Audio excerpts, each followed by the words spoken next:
Welcome to the premiere episode of Locked In On Orioles. I am your host, Nate Chive, and today is Tuesday, September 9th, 2025, and I welcome you to this brand new podcast hosted by me, and only me, and this podcast, just to give you a little information right off the top, this is going to be airing twice a week, at least during baseball season. Now, what we do once baseball is out of season, we'll see. There's always news churning in and out of the baseball world, so we're still going to be here.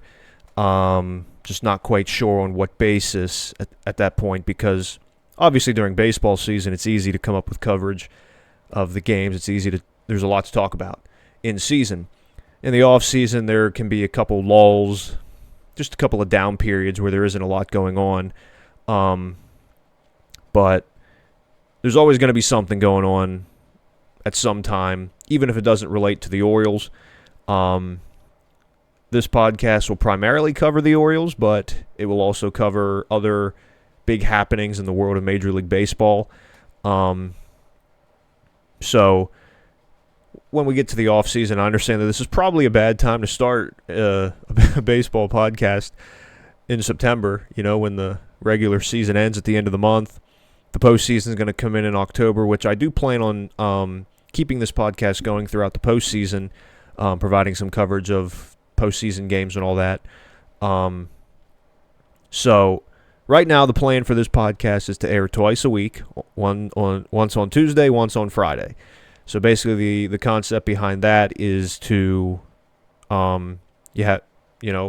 teams play 2 series a week, typically 3-game series. You get an off day, hopefully mixed in there somewhere. So I'm kind of timing it so that on Tuesday, I'll talk about the weekend series that the Orioles play, and then on Friday, I'd be talking about the series that the Orioles play throughout the week. So that's the idea. So we're gonna run with that for the foreseeable future. Like I said, once we get to the off season, even the postseason, we might change things up a little bit. But for the regular season, for right now, that's the plan. We're hoping to carry this out into next season as well. Like I said, I realize that this is probably a bad time to start a baseball-related podcast, but this is something that I've been wanting to do for a little while, but just didn't. I wouldn't say that I didn't have the motivation to do it. I just didn't. Just wasn't something that was on my radar. It was always in the back of my mind as a possibility, but I never, obviously never went full in on it. So we finally have. We've set up the channel. We've got a recording going. We got a studio set up. We're good to go.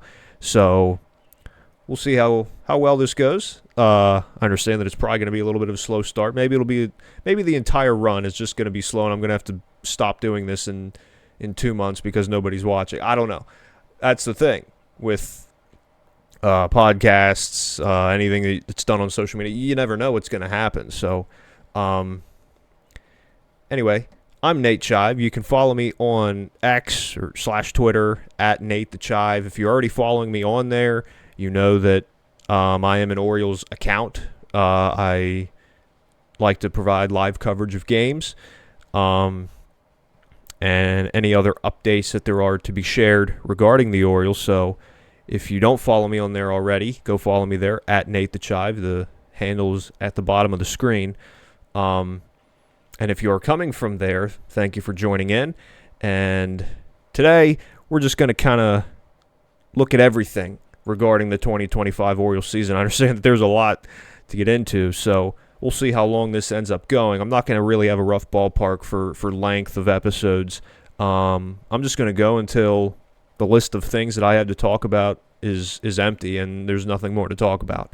So in this premiere episode, I do kind of want to give a little bit of I do want to cover pretty much the entire season up to this point, but not in depth. I'm not going to go game by game or anything like that, but it's just been a very eventful season for the Baltimore Orioles, for good or for bad.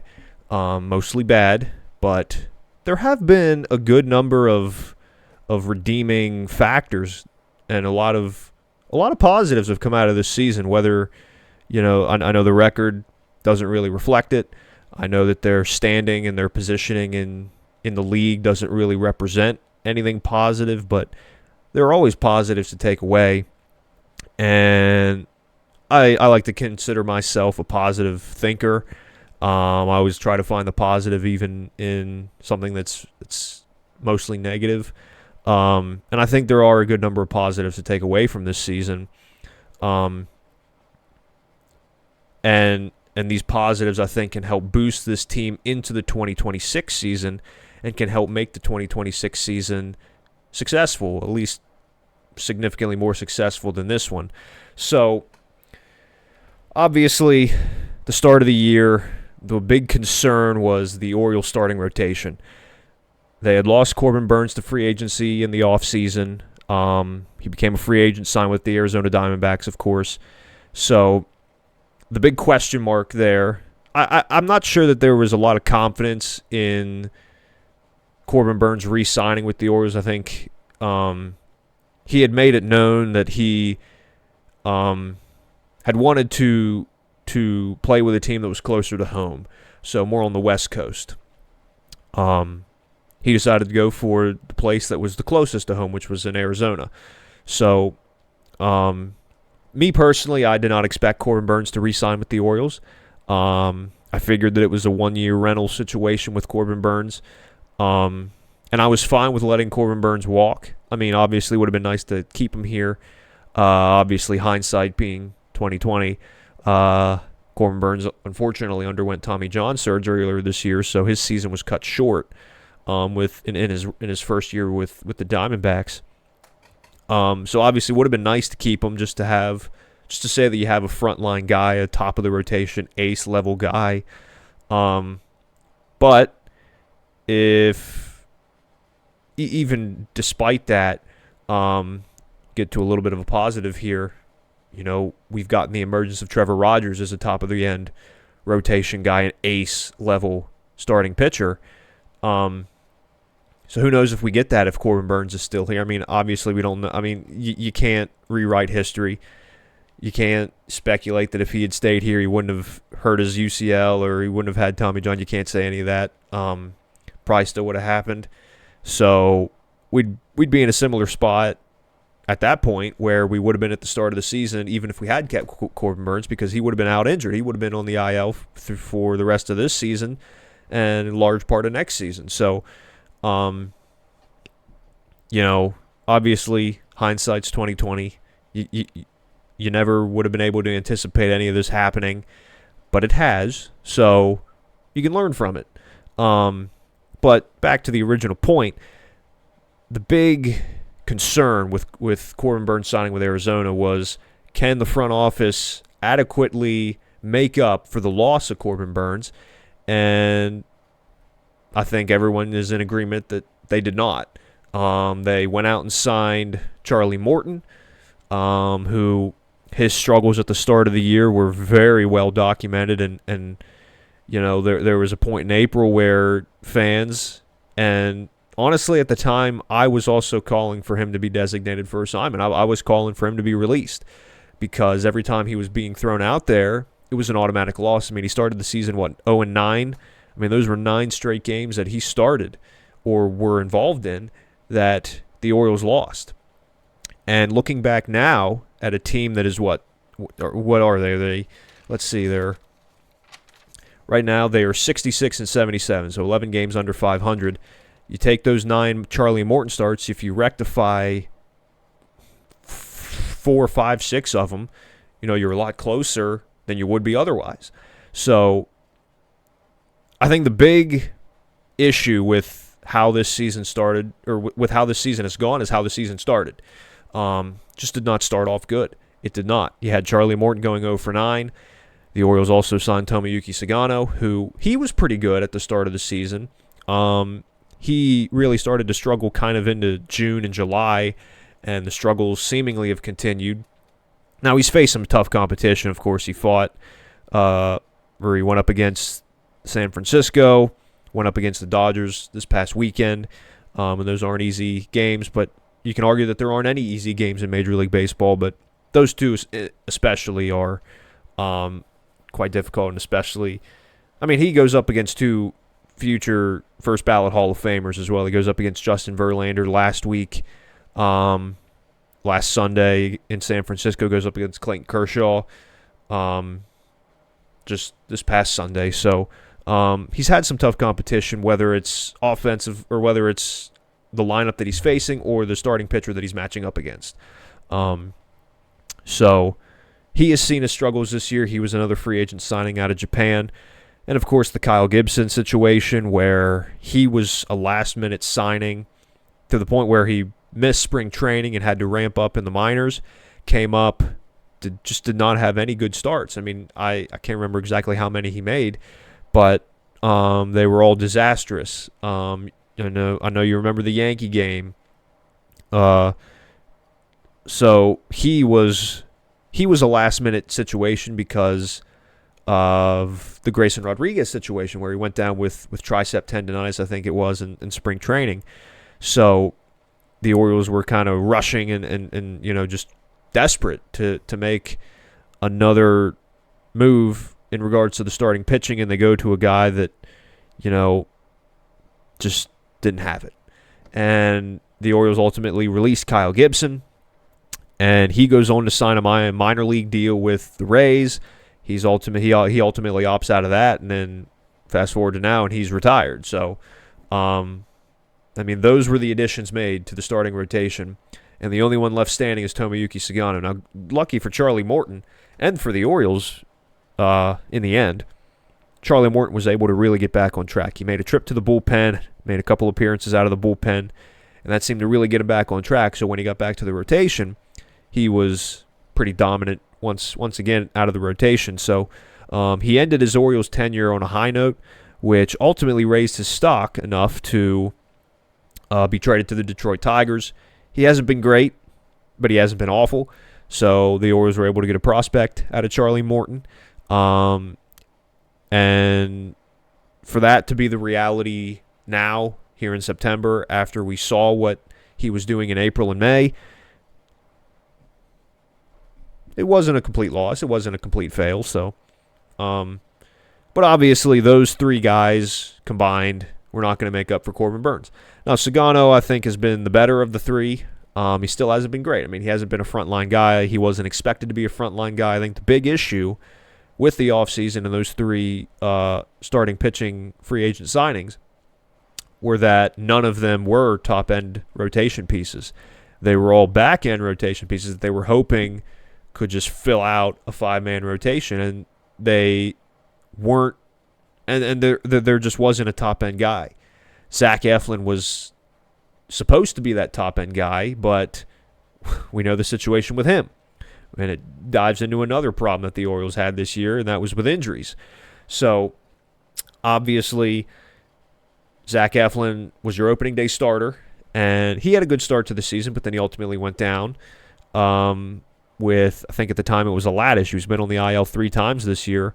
I think the first time was with the lat, and then the last two times have been with the lower back. This final time going on the IL ultimately resulting in surgery that it's putting him out for the rest of the year and probably out. And his Orioles tenure is likely over. He was acquired at last year's trade deadline. He was really good for the second half of last year. This year just couldn't really get back on track. He just wasn't healthy. And I think when Zach Eflin is healthy, he can really be a force. I don't know if he can be an ace. I don't know if he's a number one. But a number two, number three, you can make the argument whenever he's healthy because the numbers show it. I mean, last year, second half of last year, he was dominant. I mean, he was the Orioles' second starter in the postseason. And I get that at that time there weren't very many great options either, with Kyle Bradish, John Means, Tyler Wells, Grayson Rodriguez all out. But still, he wasn't just there because of the injuries. He was there because he had earned it. He had earned to be a number two starter in the postseason. Now, we all know how the postseason went for the Orioles. So, it wasn't that big of a – I mean, Zach Eflin is still – the point that I'm trying to make is that Zach Eflin is really good whenever he's healthy, and this year he just wasn't healthy, so he wasn't very good. Outside of that, you had Dean Kramer, who he's made every start this year, and unfortunately, we saw on, I guess it was Friday night. Was it Friday? It was Friday night where Dean Kramer ultimately, unfortunately, left the game due to injury. I think Dean Kramer was playing catch either today or yesterday, but we haven't heard any updates on that yet. We'll likely hear some updates before tonight's game. But we're hopeful that Dean Kramer doesn't have to go on the IL, because if you lose Dean Kramer, you're back to a 5-man rotation, and the Orioles were pretty insistent on having this 6-man rotation for the rest of the season to try to get Kyle Bradish and Tyler Wells adequate rest, try to get Tomoyuki Sagano, just try to get him back on track by making him more comfortable, giving him the 6-man rotation, the extra day off, potentially 2 extra days off if there's an off day, just like he would in Japan. So Dean Kramer, Cade Povich, who has dealt with some injuries this year, and he has been inconsistent. I mean, he'll shine here, but then he's still a growing pitcher. He's still learning. He's still maturing at the big league level. I'm still a big Cade Povich supporter. I think his stuff can be really good. I think his location is what ultimately, in spots, I think you look at his last start against the Padres. And, he had 5 really strong innings, but then he was unable to get out of the 6th.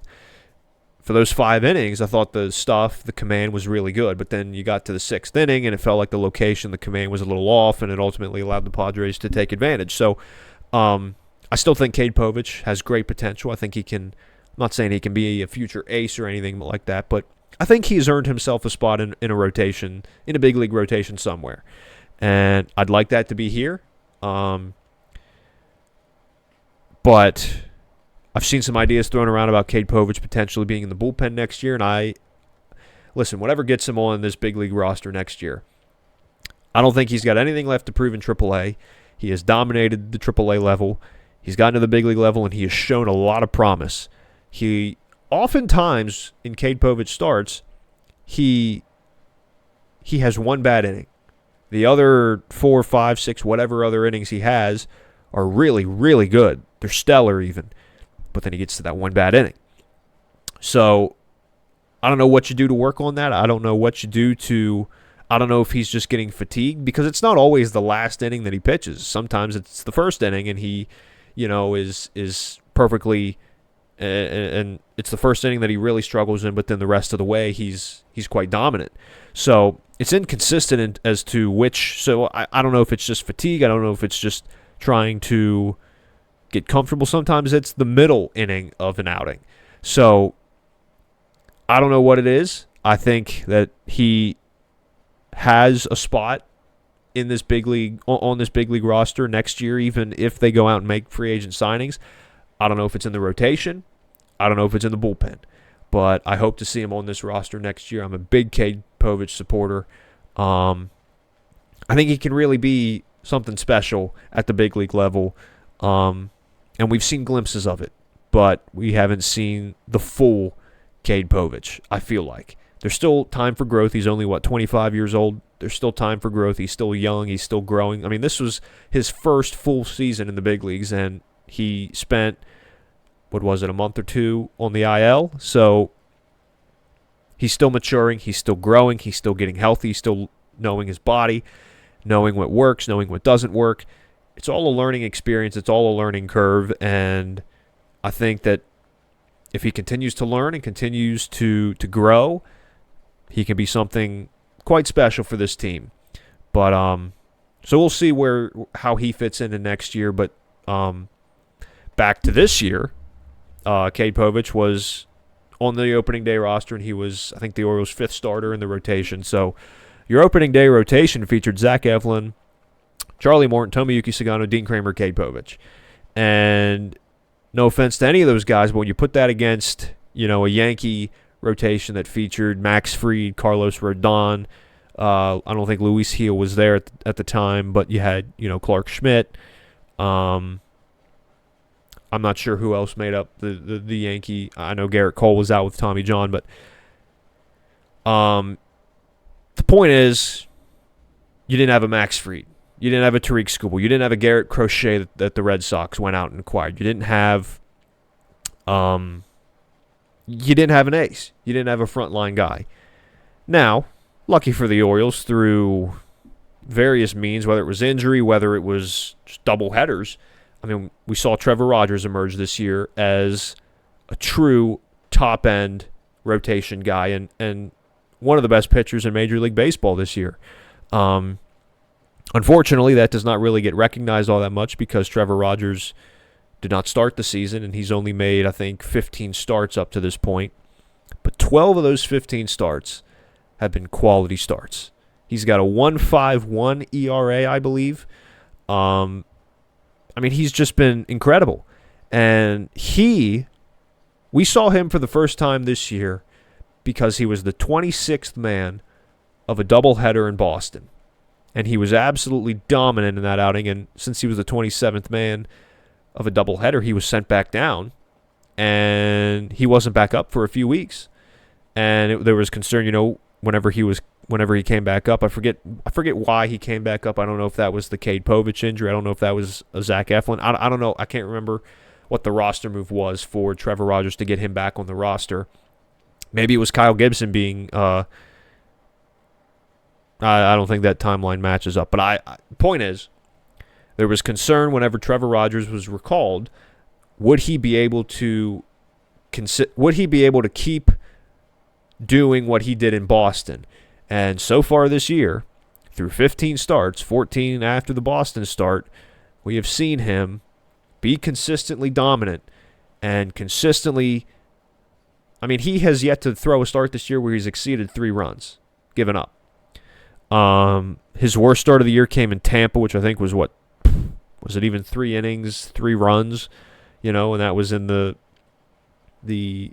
8-run game that the Orioles blew. He had one of his worst starts this past weekend against the Dodgers, and that wound up being, let's see here, the weekend game was 5 1/3 innings, 2 earned runs. It was one of his worst starts of the year. 8 hits, and that qualified for one of his worst starts of the year.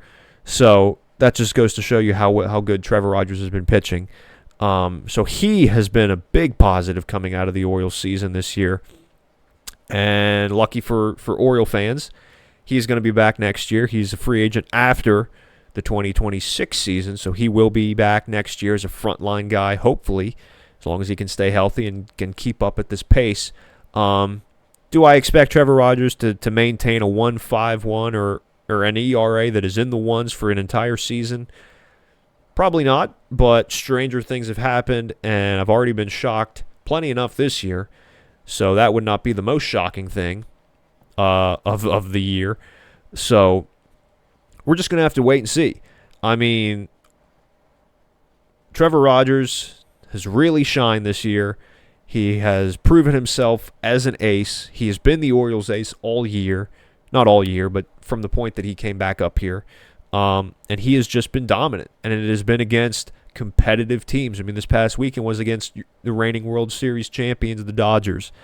He has made these kinds of starts against the Red Sox, against Tampa, against a number of great teams, a number of competitive teams, playoff-bound teams. And he has just consistently been this dominant frontline pitcher. I mean, you remember that start against the Cubs. He went 8 innings. It's a complete game because they were in Chicago and they lost 1-0. So there wasn't a bottom of the 9th inning. So it was a complete game, and Trevor Rogers got the loss because he gave up 1 run. It was a 1-0 loss. That's against the Chicago Cubs, who are expected to be a playoff team. He looked really good against the Phillies, who lead the American League or the National League East. So it's not just against these small teams, these non-competitive teams that Trevor Rogers is dominating. It's against these juggernauts. It's against these top-end teams, these playoff-bound teams, these World Series potentially contending teams that he is continuing this run of dominance. So he has been a very bright spot, and And, going back to the whole injury thing, there's been another thing that has plagued the Orioles, but it's not the main. I don't think it can be the main excuse, because you look across the board in Major League Baseball this year, you look at the Dodgers, you look at the Astros, injuries have been taking over Major League Baseball this year. The Dodgers, I think, at one point had the most number of players on the IL, and the Orioles were second or third on that list. I know the top three in injuries were the Dodgers, the Astros, and the Orioles. And you look at where the Dodgers are, they're leading their division. You look at where the Astros are, they're leading their division. They both have an abundance of injuries, some of which include some of their star players. Now, obviously, the Orioles' injuries dealt with, it was just all across the board. It was in the starting rotation. It was in the bullpen. It was in the position player group. Up until, we're hopeful that Dean Kramer doesn't have to go on the IL, but the stat the other day was three players from the opening day roster have played a full season up to this point. That was Dean Kramer, Jackson Holliday, and someone else that I'm blanking on. I can't remember exactly who it was. It might have only been those two. I don't know. I know Yennier Cano wasn't injured, but he was optioned because he was really struggling at the time. So I don't know if you count him or not. But the point is, you have a roster that has just been bludgeoned by injuries this year. You look at, Gunnar Henderson started the year on the IL. Adley Rutschman's been on the IL twice now. He's currently on right now. You look at the whole catching situation where the Orioles have had to use 7 catchers. Adley Rutschman spent time on the IL. Gary Sanchez, their backup catcher that they signed for this season, has spent more time on the IL than he has on the field, it feels like. Maverick Hanley spent some time on the IL. Chadwick Tromp. Samuel Basayo's now up here. Alex Jackson. Jacob Stallings. These were all your catchers. It was just a rotation of catchers because guys just kept going down. And, touching on that, Samuel Basayo, unfortunately, was taken out of a game on, I think, Saturday night, was it? Yes, it was Saturday night. Couldn't have been Friday night because he was pretty he was pretty important in the final moments of the Friday night game. But Samuel Basayo was taken out of the Saturday game against the Dodgers with right hand, what was it? Let's see. Right hand discomfort after he took a foul ball off the top of the right hand. So we heard on Sunday that he was feeling better, and that Mancelino was hopeful that he'd be back in there. He was given the day on Sunday, and then of course the off day yesterday on Monday. So we're hopeful to see Basayo back in there for this series against the Pirates. But the whole catching situation, the two catchers that were scheduled to be on this roster this year, Adley Rutschman and Gary Sanchez, how much time have they spent together on this roster? I feel like it's very little, because just one thing after another. When it seemed like one catcher went down, another one was going down with them. And it's just been a brutal situation, And Ryan Mountcastle spent time on the IL this year.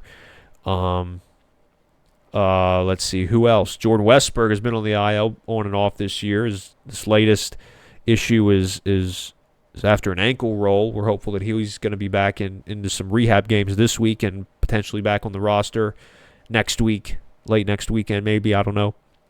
We'll know more in the coming days, of course. And then you look at the outfield. Colton Cowser, of course, broke his finger, I think, in the opening weekend series against Toronto, was out for a good number of time. Cedric Mullins, whenever he was here, was on the IL for a short time with a hamstring strain. We know the story with Tyler O'Neill. Been on the IL 3 times. He's on it now with, I think this is a wrist situation after crashing into the wall at Citizens Bank in Philadelphia. So there have been a lot of injuries. And that's just, the position player. You look at the, Kyle Bradish, Tyler Wells. Both of them started the year on the IL after recovering from Tommy John. Albert Suarez injured his shoulder, I believe, in that opening weekend series. Felix Bautista is out with a torn rotator cuff and labrum. So he's out for this year and potentially all of next year. And who knows if he's going to pitch again. I mean, the thing with shoulder injuries, especially when you're a pitcher, is you don't know if that's the end of your career or not. Obviously, we're hopeful that it's not, but, with looking at the severity of it, it very well could be. And he's coming off Tommy John surgery, so it's just been a disastrous situation for the Orioles. I mean, Keegan Aiken spent some time on the IL. Can't think of who else. Of course, Zach Eflin, as we mentioned a little bit earlier. Cade Povich, of course, spent some time on the IL. So it's just been a rotation of injured players.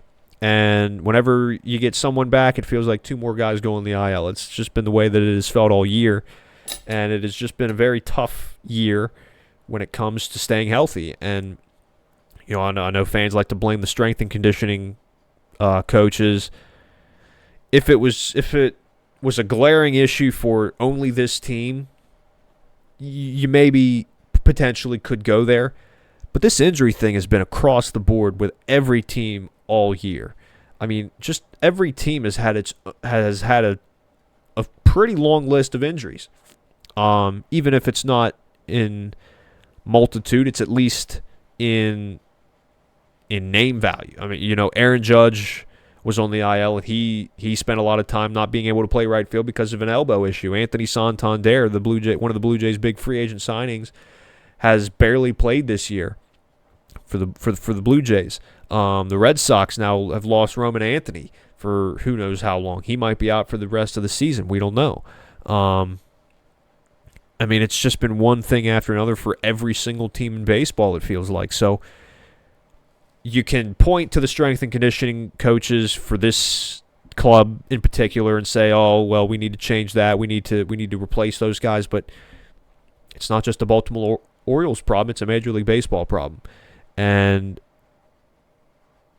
so if you go out and get new strength and conditioning coaches, you can't ensure that they're going to just magically ensure that this team is healthy for a full season.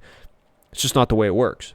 I know that there was a big deal with the hamstring strains, and maybe there was something there with the hamstring strains, but that has been another thing that has just been across the board. I mean, you've seen multiple teams with players suffering hamstring strains. I mean, that's just been the big thing all year in Major League Baseball. So again, it's not just an Oriole problem, it's a Major League Baseball problem. So does changing the strength and conditioning coaches help solve that? Or is it something in just the play? Is it just a freak thing and it just so happens to be coincidental that it's happening so often and with so many different players? I don't know. Nobody knows. But it's easy to point blame at the strength and conditioning coaches and say they're not doing their job because all of these players keep getting hurt. But then if you want to make that argument, then you have to say that the strength and conditioning coaches across every team in Major League Baseball aren't doing their job because they have this whole laundry list of players that are getting hurt. So what exactly are we dealing with, So you look beyond the injuries. Of course, the start to the season, as heavily documented, was tough. I mean, they at one point they were 18 games under 500, and they have been playing better than that. But of course, playing to 18 games under 500 ultimately led to the dismissal of manager Brandon Hyde. And in the interim, Tony Mansolino's taken over as the Oriole manager, and I do think that his philosophy of the game is better than what Brandon Hyde's was at this stage of his Orioles tenure. I think Brandon Hyde was very analytical driven, and judging by how Manzolino has managed, I don't think that was a front office call because it's been quite different under Mansolino as far as platoon situations, as far as lineup changes when you're against left-handed pitching versus right-handed pitching. Now, we have seen some drastic lineups like we saw against Kershaw on Sunday where it was really right-handed batting dominant.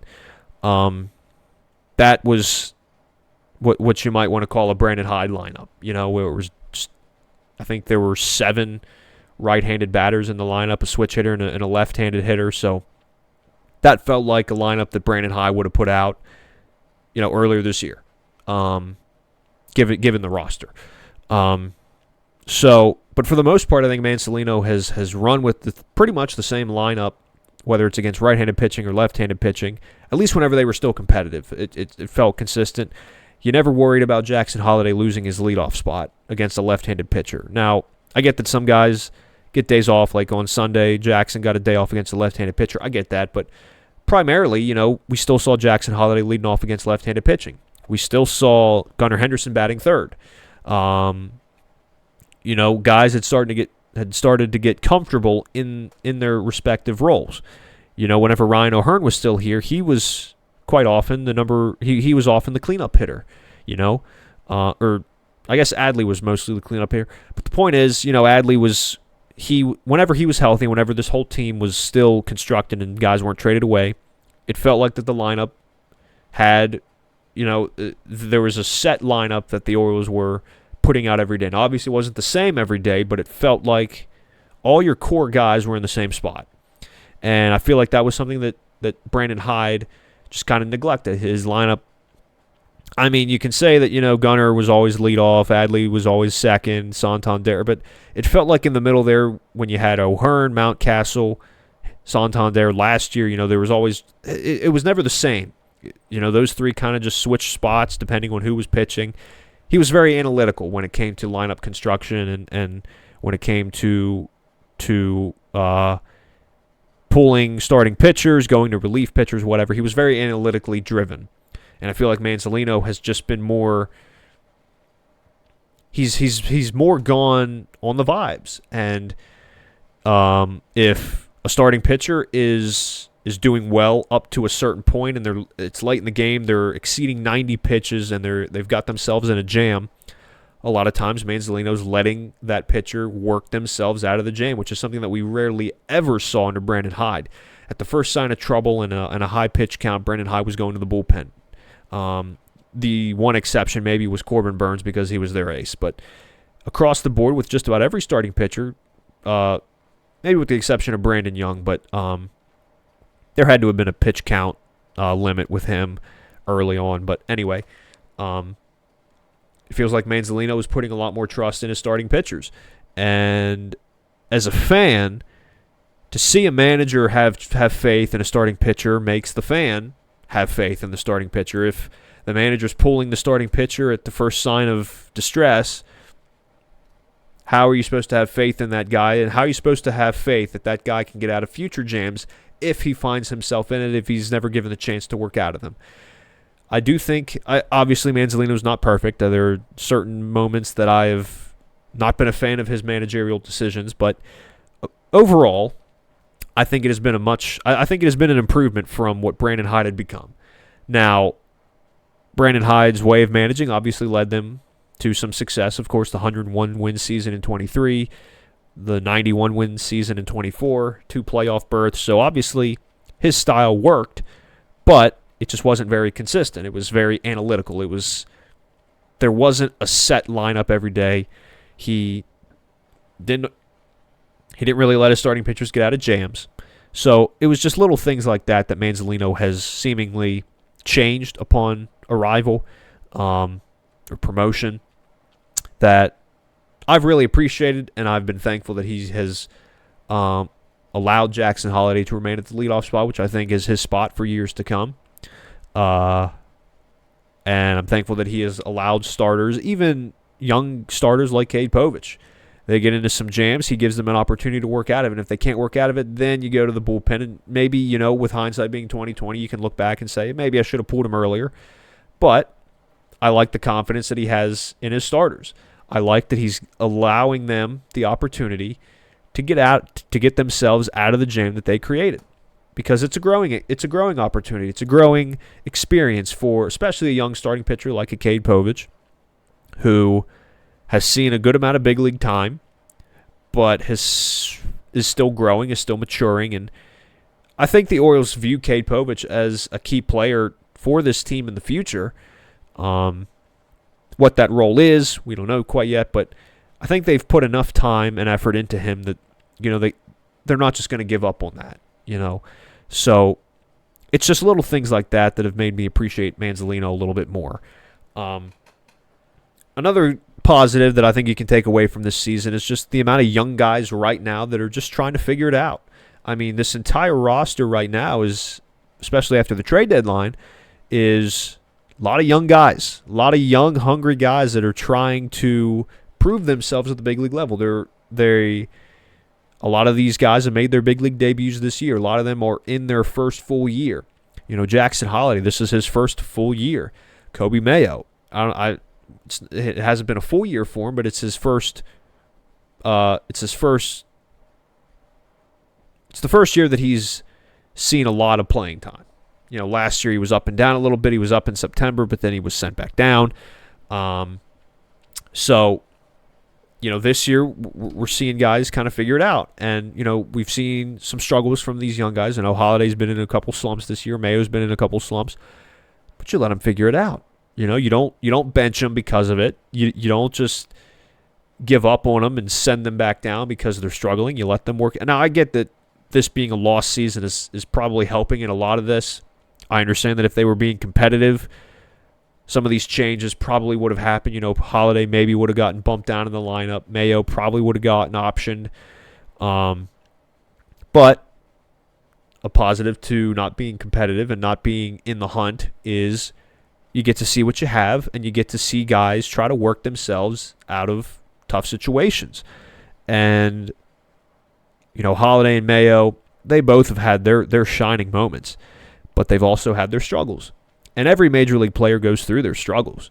So I'm not a proponent of sending down a young player whenever they're struggling if they have shown promise, if they have shown that they can hang at the big league level. I mean, we've seen Mayo and Holliday both. They both have made some great plays defensively. They've both been impactful offensively.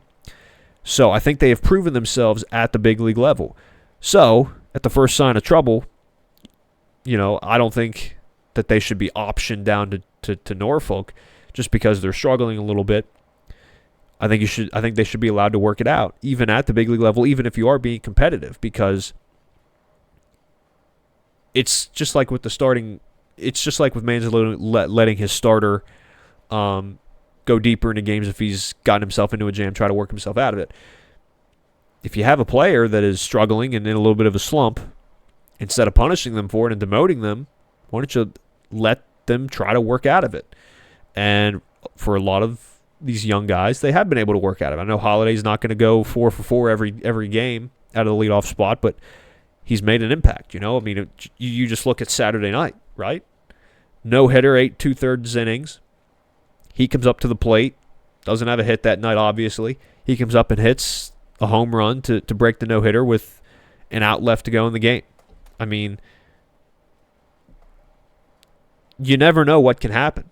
And it's why I think that these young guys should be able to continue to tough it out. And they should be able to learn from their struggles. Because, failure is a learning experience. It's a learning opportunity. And for some of these failures, for some of these young guys, you'd like to think that they have learned something from it. They learn, maybe they change their batting stance a little bit. Maybe they change their approach at the plate. Maybe they, it's something that they just work on outside of games to try to improve themselves. And maybe we're seeing improvements. Maybe it's working. Maybe it's not working. Maybe you can try something else. It's a constant game of evolution, because if a player comes up and they are just on the ground running, they're hot, they're on fire, the league's going to adjust. So the job of that player, whenever the league adjusts, is to adjust back. And we've seen some struggles like that with Cowser. Obviously, whenever he came up last year, he was second in AL Rookie of the Year voting. He had a couple of really nice hot streaks, but he also had a couple of down moments because the league was adjusting to him. They knew that Cowser was mashing fastballs, but he was struggling with changeups. So pitchers, what do? They minimize the number of fastballs. They increase the number of changeups. And obviously, we saw Cowser struggle because of it. And then this year, we saw the struggle with off-speed, curveballs, sliders, whatever. So this year, Cowser mashing fastballs. And he's struggling with the breaking pitches. So what do the pitchers do? They minimize the fastballs. They increase the breaking pitches. And we've seen Cowser kind of adjust out of that. We saw him mash a curveball the other week while he was in a little bit of a slump. And, we're seeing these young guys work it out. And we've also seen the promotions of some other prospects, such as Jeremiah Jackson, who has just set the world on fire. I mean, death taxes and Jeremiah Jackson hitting baseballs. I mean, that's just the way that it has been since he's come up here. Dylan Beavers has been really good at the plate. Samuel Basayo has had some great moments. You look at Friday night, walk-off home run. I mean, how can you say that this guy's not ready for the big leagues when he's doing stuff like that? Off a reliever like Tanner Scott, an all-star, And I get that he's not having the best year. Obviously, he's really struggling this year with the Dodgers, but he's still Tanner Scott. He's still one of the top lefty relievers in the game, even with his struggles and his injuries. So, these young guys, they're getting up here. They're getting comfortable, and they're figuring it out, and hopefully whenever the league figures them out, that they can figure everything else out all over again. You can't come up here with the same approach for your entire career and expect to be the same guy consistently throughout. The league's going to adjust to you. Pitchers are going to adjust to you based on what you're telling them. So it's the player's job then to adjust back. So if you have a weakness in your game, you got to work on it. If you have a strength in your game, you continue to let that strength guide you to success. So obviously we know where Jeremiah Jackson and Samuel Basayo and Dylan Beavers are going to be next year. They're obviously going to be on this team. But can they keep up this offensive dominance that they are showing right now? Hopefully they can, because if they can, then this team should be able to go very far, considering that they're going to be on this roster in addition to all the additional names that'll be on the roster, your Holidays, your Hendersons, your Mayos, your Mountcastles, potentially, whoever else, your Westbergs, your Adleys, hopefully. So, yeah, when all these kids are getting hot and they're all capable of doing what we know that they're capable of doing, you get adequate starting pitching, you get adequate just pitching overall, whether it's for the rotation, whether it's for the bullpen. I think this team can really be something special, and you can really see this team go out and really make something happen. And, of course, another big struggle for the Orioles was coming out of the trade deadline. Now, obviously, going into the trade deadline, the Orioles were out of a playoff position, mostly. I mean, there was still a minuscule chance, as there still is, but obviously the stats are telling them you're not going to make the playoffs. Time to be sellers at the deadline. And boy, the Orioles sure listened to that, and they definitely did that. Ryan O'Hearn and Ramon Laureano were traded to San Diego. Cedric Mullins and Gregory Soto were traded to the Mets. Sir Anthony Dominguez to Toronto. Charlie Morton to the Tigers. Who else? Andrew Kittredge to the Cubs. Point is, they sold off a lot of guys. They sold off a lot of guys that were free agents after this year, some that were even free agents after, future years. Brian Baker was traded to the Rays, and he's under club control for quite some time. They got a compensatory draft pick for him. That's where they got Slater and DeBrun. Big name draft pick. So I do think that the trade deadline for the Orioles was very successful. I think I was an advocate of them selling off all of their upcoming free agents because, you're obviously not contending. And if all these guys don't re-sign, which I'm not sure that any of them would have if they had stayed here, then you're just letting them walk and you're not getting anything for it. Whereas at the trade deadline, you're able to trade off a lot of these guys and you're able to get a good number of top-level prospects for them. You look at all the prospects that came out of the O'Hearn Laureano trade. You got Boston Bateman, a highly touted left-handed pitcher. You got a whole list of guys. A lot of them are pitching prospects, and for an organization that is really struggling to find breakout pitching prospects, this had to have been, how can you not view this trade deadline as a success? They really restocked their farm system with a lot of quality pitching prospects as well as positional player prospects. So after the trade deadline, it feels like that your outlook for the offseason improves a little bit because all of a sudden you have a revamped farm system, an overloaded farm system, one might even argue, that you can use to go out and find yourself a key piece that you can use for the 2026 season and potentially even more than that, hopefully for more than that. Whether that's a starting rotation piece, whether that's a bullpen piece, the Orioles likely going to need a closer in 2026. So, is that something you trade for? Is that something, I don't know. So, but the point is, you have this revamped farm system, and you just have to figure out what you want to do with it. There are certain guys I'm sure that they would like to keep and continue to build and grow in their farm system and ultimately bring them to the big league level and see what they can do there. But there are also going to be some guys that are going to be shipped off in packages to try to acquire something for the now. So I don't see how you could look at the trade deadline and not think that it was a net positive. I get that some people think, oh, we lost all these stars, all these good names that, could have really helped and were leaders in the clubhouse. And I can understand that argument, but you also have to think long term. And if you were going to let all those guys just walk in free agency, that's not a positive because you're not getting anything for that. You can obviously, maybe some of them, maybe one or two of them, maybe potentially would have re-signed if you had, given them a qualifying offer or whatever, or attempted to go higher than that or try to outbid someone, whatever. But, for the most part, a lot of those guys were going to be gone. Now I get, the Ramon Laureano, he had a club option for next year. He could have really helped you next year. And, yeah, that's a little frustrating. I get it, especially when this team, I feel their biggest need is to have another right-handed hitting power outfielder. And Ramon Laureano was really showing himself to be that. So to trade him off, that's the one. I mean, that's the only move that I can look at and think, would I have done that? Should they have done that? But then you look at what you got in return, and you know that if the package was just Ryan O'Hearn to the Padres, you would not have gotten nearly the amount of value that you got in the return package from San Diego. So I understand it. I don't necessarily love it, but I understand it, and I get it. So obviously the trade deadline was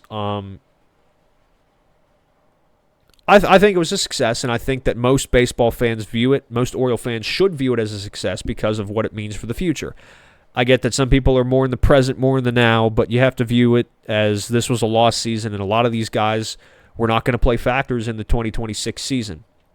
One or two of them could have, but for the majority, they weren't going to. So you try to get value for them, you try to get something for them, and that's what you did. And I think it worked out.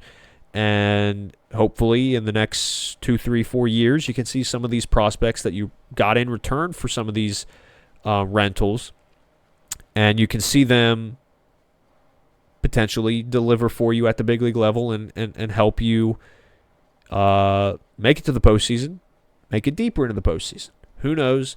We're not going to know for a few years whether these trades were good or not because, a lot of these prospects aren't going to be ready for a little while, but the fact that we have them here and we're seeing how well they're producing, you have to feel optimistic. At least I do. Also, another big thing about another positive that I'd like to take away from the Orioles this season is the fact that they extended Samuel Basallo. And it also begs the question of, are there more extensions coming? And if so, who should be / would be extended?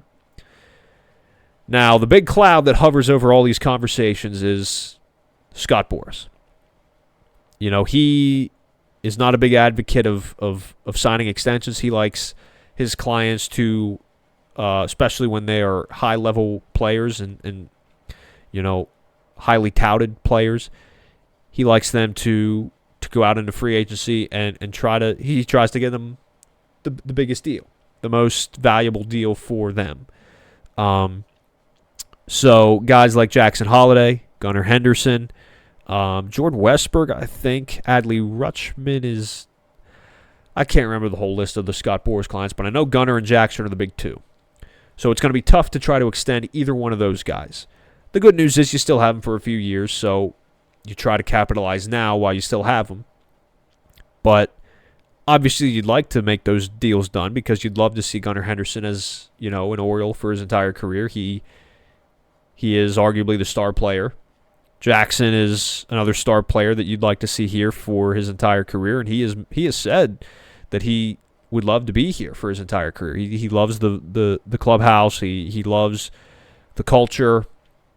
So who knows if that's in the plans. Personally, I don't think Gunnar Henderson is going to extend. I think that he will go into free agency whenever the time comes, and I think he will leave.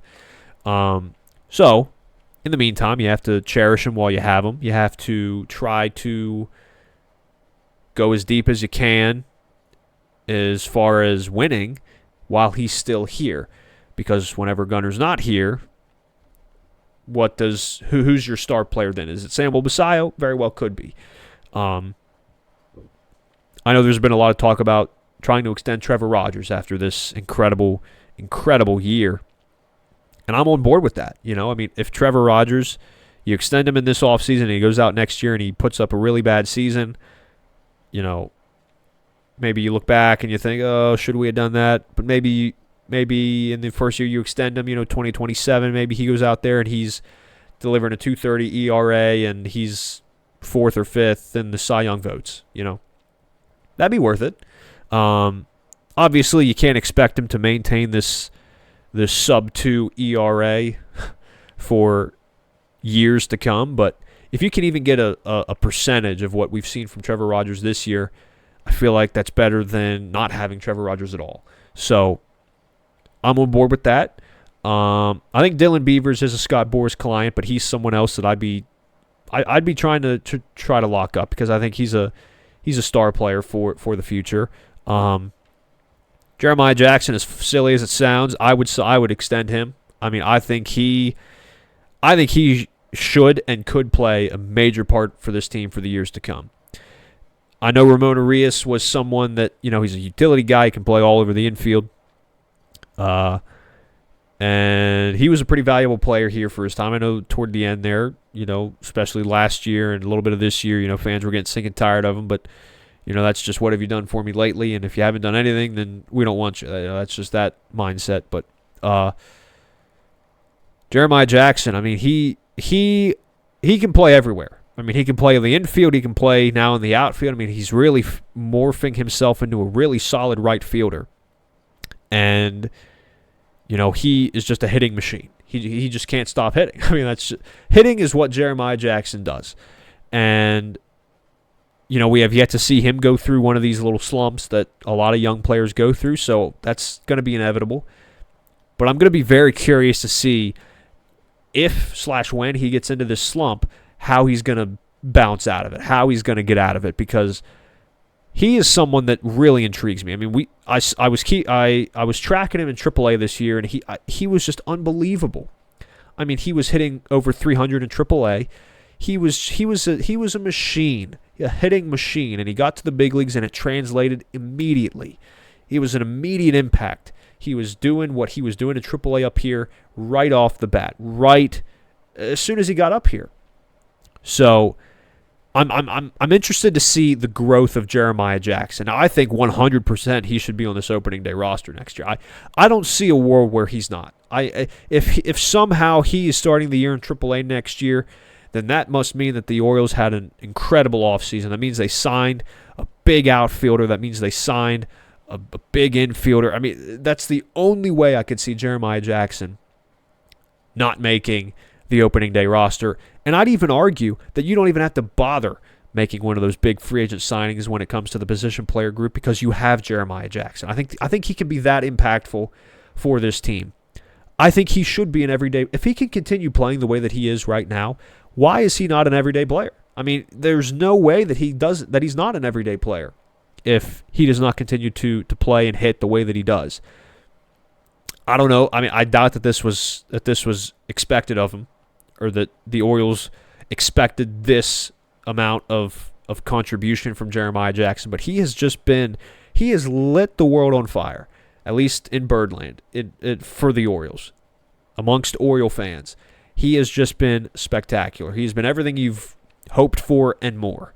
So, in my opinion, next year, he is your opening day right fielder. As silly as it sounds, an infielder playing the outfield, I think he's your opening day right fielder next year. I think he is. And if he's not your opening day right fielder, he's your opening day DH. He's in the lineup somehow on opening day next year against the Twins. Somehow, some way, you got to make it happen because he is just too good and he is too hot. He's not going to do you any good on the bench. He's not going to do you any good in AAA. He is on this team right now and he is dominant.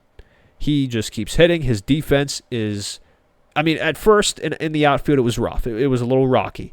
A couple misplays out in Chicago. That's a tough right field to play. And for that to be the first right field that he's playing in the big leagues, for it to be in Chicago at Wrigley Field, that's tough. It's certainly not Yankee Stadium. It's certainly not, even Oriole Park. I feel like that right field isn't too bad. I know you have to play with the high right field wall. But, Wrigley, you're dealing with the back wall. It's so much, right field at Wrigley is so much deeper than most parks. So for that to be the first right field that he plays, that was just unfair to him. The fact that he was still able to do as well as he did, I think, is promising. And I know that he made a couple of mistakes there, but again, it's Wrigley Field, one of the toughest right fields to play in Major League Baseball. So I don't fault him for that. But ever since then, I think he's done really well out in right field. He's made some really great grabs. He's shown off some great athleticism. We saw him make a really great diving play in this series against the Dodgers this past weekend. He has just been everything you've hoped for and more. And I have been singing his praises all year while he was in AAA. I was waiting for an opportunity for him to make the big league roster. And when he finally came up here, I was ecstatic. And then he was sent back down because he was only a day. I forget what the situation was where, he was only up here for a day before being optioned back down. But then he came back up after the trade deadline. And I knew at that point that he was going to be someone that was going to play every day because, these spots had to be filled. You lost Ramon Laureano, you lost Ryan O'Hearn, you lost Cedric Mullins. Spots needed to be filled. And I knew Jeremiah Jackson had to slot in somewhere, and he has. And he has absolutely delivered. So he has just been an incredible surprise. Well, not a surprise for me, but a surprise for the Orioles, I feel like. So he has just been pretty great. So when you look toward 2026, you have to look at where are your needs? What exactly do you need going into 2026? Do you need a top-end rotation piece? You look at what you're going to have as of right now. You're going to have Trevor Rogers. You're going to have Kyle Bradish. You're hopeful to have Grayson Rodriguez. He had his elbow surgery. He's expected to be back and back and good to go for spring training, but we'll see how that goes. We were told that last year, and he ultimately, his triceps tendonitis flared up, and then the lat issue flared up, and then we were told all this, going into this year, and we saw how that went. So we'll see if Grayson's going to be a part of that. I think you need some insurance just in case. So right now, your rotation for next year could potentially look like, if you made no changes at all, and assuming Grayson is not going to be healthy, if Trevor Rogers, Kyle Bradish, Dean Kramer, Cade Povich, Tyler Wells. That rotation, on paper, is better than the rotation you had to start this year. It's better than the one you had to start this year. So you would at least be improving someone, and that's even without making any sort of free agent move, which I think they will make, and I think they have to make, and that's not figuring in Grayson Rodriguez, who's potentially someone that can play a factor. You also have Cade Povich. You also have Albert Suarez. You have is Brandon Young. I know what we saw from him this year wasn't great, but again, we saw hints of greatness. He threw, 7? What was it? It was 7 1/3 no-hit innings against the Astros. The Houston Astros, one of the best teams in the American League, if not all of baseball. They've been one of the best teams of the last decade. And Brandon Young is no-hitting them into the 8th inning. He threw that immaculate inning against, who was it again? I can't remember who it was against, but He threw that immaculate inning. There are hints of some really good stuff out of Brandon Young, and he just needs to figure it out and put it together. I think he should start next year in AAA because I think he still has some things that he needs to figure out as far as, mechanics, as far as his pitches are concerned. I think there's stuff to work on there, but I think that there's a good baseline there for Brandon Young. I think he just needs a little bit more seasoning, and he could get that in the minor leagues, or maybe he's someone that can move to the bullpen next year. Maybe he could be someone that could try to learn their stuff, try to improve their stuff out of the bullpen next year as well. I don't know where he fits in. If I had to guess, I'd say it's in AAA, at least to start the year, and we'll see from there. But the question is, do you need a front end guy? I don't know. I don't think you really need to go out and get an ace. I was pretty big on the Framber Valdez train earlier this year. I know he was a free agent. I know he's got history with Mike Elias. But a lot has happened, specifically in regards to Framber Valdez since then. He's really struggled. And I could look past that, but, you look at the situation last week in the Yankee series where he's crossing up his catcher. Is that the kind of attitude, is that the kind of personality you want in the clubhouse? Probably not. I don't know if it's just frustration in the moment or if this is something that, that he is akin to doing often. I don't know. Framber Valdez is going to require a pretty penny, so I'm not going to fault the front office for not wanting to spend that for someone that could potentially be a liability. So I was on that train, kind of moving off of it. If they sign him, great. If not, I'm not going to cry over it. Who else is there? I mean, I know there's Ranger Suarez is available. I don't see the Orioles getting Ranger Suarez. There aren't very many. I mean, there are a good number. I mean, there aren't very many aces, so to speak, but there are a good number of top-level guys. I do want to take a look at the free agent classes here. I have the link here. I'm going to try to pull it up. Not on screen, but because I need a refresher of who exactly is going to be available here. For the of course, you also have some liabilities, of course, with Dylan Cease, who's really struggling this year. Zach Gallen is really struggling this year. Michael King, he has a mutual option. Shane Bieber has a player option. He could opt out. I definitely don't think the way to go is to go out and get a Justin Verlander or a Max Scherzer to a one-year deal. I get that they're Hall of Famers. I get that they're legends. I get that they are first-ballot Hall of Famers, and they're doing okay enough in their respective organizations, but we did that this year with Charlie Morton, and we saw how that worked out. Not really interested in doing that again. Is Merrill Kelly someone? And I know he's a little bit older as well. Is he someone that you could potentially look at? Aaron Savali might be an underrated pick. Andrew Heaney, maybe. I don't know. Could you re-sign a Tomoyuki Sagano? I mean, could you re-sign a Zach Eflin? I've thought about both of those situations. Obviously, you're not going to re-sign both of them because there's just no room for both of them. But if you want to re-sign a Tomoyuki Sagano who has shown promise, and he could also potentially help you kind of branch a little bit deeper into the Japanese market. I know there are some Japanese free agents that are expected to be posted ahead of the offseason. Maybe the Orioles try to go after one of those. I don't know. Could it be a completely out of left field play that the Orioles try to make out of Japan or out of out of somewhere, that's not on this free agent list? Could it be an outside guy? I don't know. Could it be another Tomoyuki Sagano type? I don't know.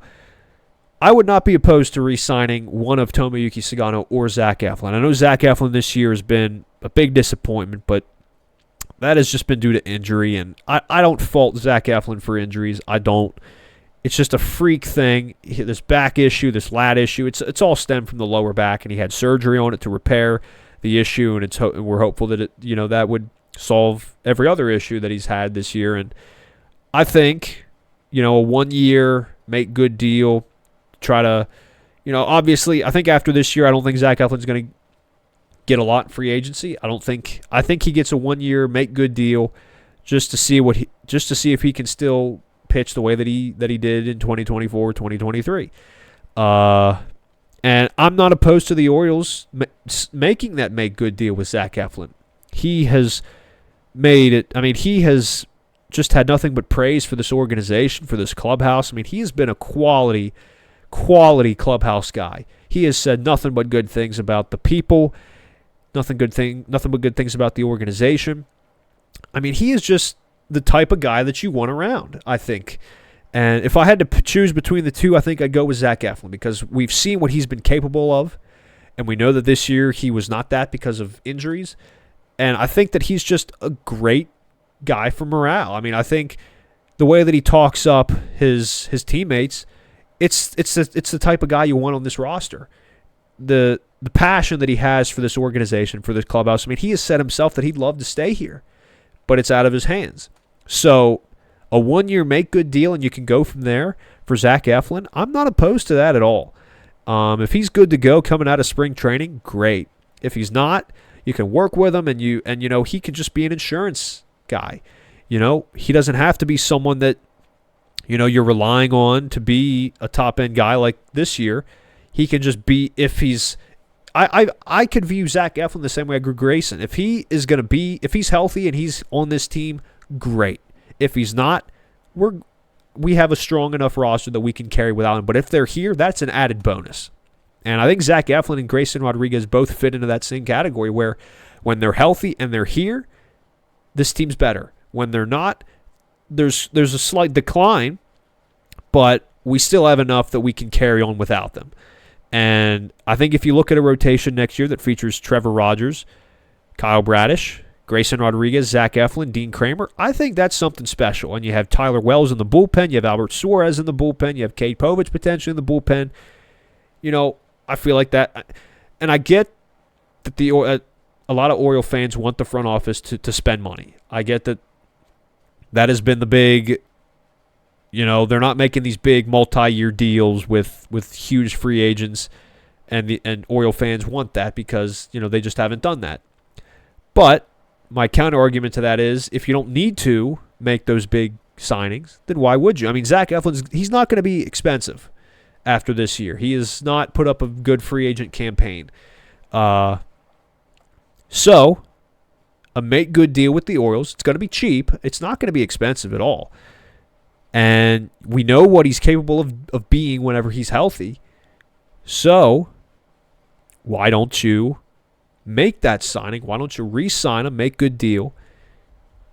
And if he's what he was in 2024 and 2026, then maybe you can talk about an extension, re-signing him again. I don't know. But I don't know. I just think Zach Eflin has proven himself to be a really, really quality clubhouse guy, and I think he's a presence in that clubhouse that would be very valuable to some young pitchers, and even to some guys like Trevor Rogers, Kyle Bradish. I mean, you put all those guys together, and who knows what might happen. I mean, you might have something really special. So, I'm on the board of re-signing Zach Eflin to a 1-year make good deal, and him being a part of this rotation. Maybe is Grayson part of this rotation? Is he going to be in the bullpen? I mean, those are questions. Is Grayson, do you want him in the bullpen to try to lessen his workload so it reduces his injury risk? That's a conversation to be had. And maybe you can look at Grayson Rodriguez, maybe turning him into your closer with Felix Bautista out for who knows how long. These are conversations that can be had. If Grayson's injury history is too concerning and you kind of want to lessen his load, you don't want to have him try to pitch 150-plus innings a year, you can have him pitch out of the bullpen. And with his stuff, his velocity, his command, he could easily slot into a high-leverage, late-in-game, high-leverage guy. You need a closer, and you can go out and sign a closer, but let's be honest, what closers on the market right now are really, lighting the world on fire? Maybe Edwin Diaz. But you look at Devin Williams, he's been terrible in New York. You look at Ryan Helsley, he has been terrible in New York. Kirby Yates has been awful this year. Raisel Iglesias, he's been pretty solid. He has been. So he's someone that you could look at. Robert Suarez, I'm on board. I would love to have the Suarez brothers in this Oriole bullpen in 2026. I think if you can look at if you look at the rotation and you have, a Trevor Rogers, a Kyle Bradish, a Zach Eflin, a Dean Kramer, and a Cade Povich, that's not the worst rotation in the world. Maybe you go out and trade for someone. Maybe you trade for Sandy Alcantara. Maybe you trade for maybe a Mackenzie Gore with the Nats. I don't know. Trade for some 2 to 3 level rotation piece. You add him in there, move Povich to the bullpen. Your bullpen could look like, you got Suarez, you got Aiken, Cano, Wells, Povich potentially, Rodriguez, Robert Suarez. You got yourself a pretty loaded team here. And I get that Robert Suarez is not going to be cheap, nor should he be. So I really don't think that the Orioles really need to spend all that much on the rotation. I think a lot of their funds are going to have to go to the bullpen because, you're missing Felix. You got to look at how many of these young guys that are currently in the bullpen now, like your Cade Strouds, your Grant Wolframs, are these guys going to be a part of your 2026 bullpen? I think Cade Stroud, I'm not opposed to Cade Stroud making the bullpen next year. I think he is some really good stuff. I know the thing with Cade Stroud, from what we've seen so far, is that he's either just on one where he's 3 up, 3 down, and he's on fire, or he's walking 3 in a row, he's loading the bases, nobody out, and someone's got to go bail him out. So I think his stuff is really good. I think the velo's good. I think obviously he's had some struggles, but his ERA is really good. And lucky for him, whenever he's gotten himself into these jams, Rico Garcia's been there to get him out of them, So I think Stroud's been a nice little surprise. I would not be opposed to him being a low-leverage option next year in the bullpen, and we can see what we have there. Wolfram maybe, if you need another lefty in there.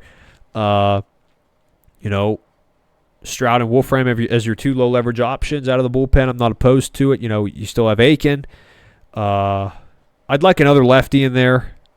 That's where Povich could fit in. You have another lefty in Povich there. So 3 lefties, 5 righties. I don't know. Do you go out and find someone else? I don't know. You have some other relief options. Could you try and re-sign a Sir Anthony Dominguez? I don't know. Could you try and sign a Kyle Finnegan? Any one of the Rogers brothers? There are a lot of relief options out there, and it's going to be interesting. That's the big thing that I'm most interested in seeing is how the Orioles address the pitching. They will need to make. I think re-signing Zach Eflin would be a good step when it comes to signing a free agent starter. And then if you want to trade for another top-end guy in the rotation, I'm cool with that as well. I think at least one move needs to be made, preferably 2 moves to address the rotation. And then the bullpen, depending on what you already have in-house and what you're comfortable with for next year, you may not have to do a lot there either. If you want to move Grayson to the bullpen and potentially try him out as a closer, you don't have to go shopping for a closer. You have Cano, who has really started to improve. I know he's had some really rough stretches this year, but I think he's on, 6 consecutive outings without a run, or 5 or 6 consecutive outings without a run. He's been really strong as of late. He's definitely going to play a part. Aiken's going to play a part. Those are your certainties, Aiken and Cano. Those are your 2 certainties right now. Obviously, you're going to probably expect Albert Suarez and Tyler Wells to be in the bullpen next year, so those are 4. You move Grayson there's 5. You move Povich, there's 6. And then your other 2 options, could it be a Robert Suarez that you pick up? Could you sign him? There's 7. And then your 8th could be either Cade Stroud or Grant Wolfram. I don't know. Do you need another lefty in there? Probably. So you might want to go with Wolfram, but I think Stroud's stuff is better. So I don't know.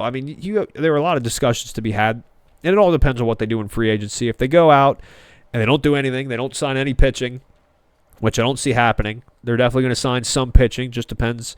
It's just going to come down to who is it going to be and what do these guys bring career-wise. Do they have impressive numbers, or are they just cheap, low-level, pitchers like no offense to Dietrich Enge, but he's a low-level, cheap option. Most people didn't hear of Dietrich Enns before the Orioles acquired him, at the trade deadline. I mean, you got Rico Garcia, who has been a nice surprise. Do you try to re-sign him? Do you re-sign Enns? Do you try to re-sign Dubin? I don't know. I mean, these are guys that are in the bullpen right now. Enns has been a solid left-handed option. And I do think that you need another left-hander in the bullpen. At least 3 left-handed relievers in the bullpen, I'd say. More, it's up to you, but I think at least 3 are necessary. So you look at all these situations. There are a lot of decisions to be made, and it all comes down to what the front office is going to do, what decisions they ultimately choose, and what they think works best for them. Another problem that you're going to encounter in the offseason is you're going to have to decide between Coby Mayo and Ryan Mountcastle. I mean, there's a log jam at first base, right? Now, you could keep Ryan Mountcastle, and he could be your everyday DH most days. I don't know. I mean, I don't know what you do with Ryan Mountcastle if everybody else is here and healthy. I mean, he just doesn't fit. And I know that right now, based on recency bias, a lot of people want to keep Ryan Mountcastle over Coby Mayo. And I get it.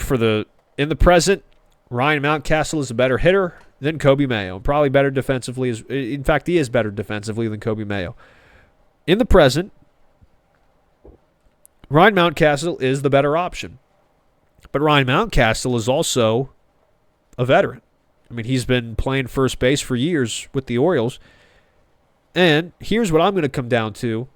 A lot of people all these armchair general managers, I'm going to call them, they always look at the present. They rarely ever look at the future. And right now, the present says, go with Ryan Mountcastle. Go with Ryan Mountcastle. You want to keep Ryan Mountcastle. Okay. So you keep Ryan Mountcastle, you trade Coby Mayo. Okay, we can do that. You can get frontline starter, bullpen piece, whatever for Coby Mayo, and whatever else you want to package in there. Okay, so that's good for 2026, okay? You're covered for 2026 when it comes to first base. Ryan Mountcastle is your everyday first baseman. But no. The 2026 season is over. We've entered free agency, and Ryan Mountcastle, he just went and signed with the Seattle Mariners. Oh, no, we're out of first baseman. Who's going to be our first baseman in 2027? You don't have the answer to that question. You have to go out in free agency and find a right-handed hitting or likely, I mean, it would have to be a right-handed hitting first baseman. And who's that going to be? So that's something you have to worry about. Is there someone in the minors that's, knocking on the door of the majors right now that, that's a right-handed hitting bat that plays first base? Is there anybody? I don't know. Is Emmanuel Rivera your long-term first base solution? Long-term, the answer is Coby Mayo. Short-term, the answer is Ryan Mountcastle. Coby Mayo, if you keep him and you trade Ryan Mountcastle, Coby Mayo is your first baseman in 2026, 2027, 2028, 2029, and however long else. So Coby Mayo is the long-term option, and he's only going to get better at first, and hopefully he's only going to get better offensively as well. I know that he has struggled at the plate for a lot of this year, but this is his first quote-unquote full year where he's playing the majority of the games. He's an everyday player. This is his first year where he has been that, and he's only been an everyday player for the last month and a half, because when Ryan O'Hearn was still here, he was the everyday first baseman. When Ryan Mountcastle was hurt, Coby Mayo would get in there every now and then, but it was only once, twice, 3 times a week. Coby Mayo now, this is the first stretch for Coby Mayo where he's actually getting consistent everyday playing time. And yeah, he's struggling right now offensively. But defensively, he's getting better. Offensively, he's getting better. You got to work through these things. And I get right now it's not pretty, but in 2027 on opening day, if you trade Coby Mayo, who's your opening day first baseman? You don't know. And, you can go with the hot hand that's going to be gone after next season, or you can stick with the rookie that is continuously growing offensively and defensively, that is continuously getting better, and that you have for years to come, that you can continue to watch grow and continue to work with and improve. So why are you picking Ryan Mountcastle over Kobe Mayo? And I love Ryan Mountcastle. I think he's a great ball player, and I think he's going to be a huge addition for any team. But there's a logjam right now, and his free agent, ahead of his free agent year, his free agent campaign, I don't see a reason why he needs to be a Baltimore Oriole with Kobe Mayo on this roster. And I hate to say it, but, just like with Ryan O'Hearn, just like with Cedric Mullins, just like with every other, upcoming player that's hitting free agency, thank you for the times that you brought. Thank you for everything that you did as an Oriole. But there comes a time where it's time to go. It's time to move on. The time has passed. It's on to other things for you and for us. And it feels like that we've reached that level with Ryan Mountcastle. He's going to finish out this year, and he's going to be the everyday designated hitter, it seems like. And I think this only raises his stock for the trade market. I know there are a number of teams that are looking for some that are looking for a power hitting first baseman. Pete Alonso is going to likely enter free agency this year, and for a lot of the big teams are going to be bidding for him likely.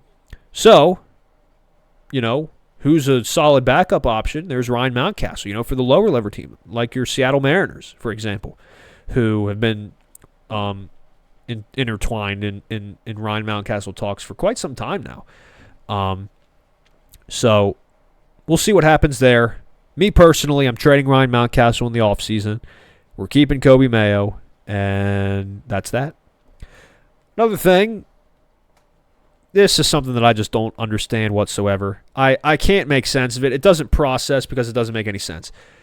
The moment that the Samuel Basallo extension news came out, all of a sudden we're getting these big name sites talking about Adley Rutschman likely being traded in the offseason.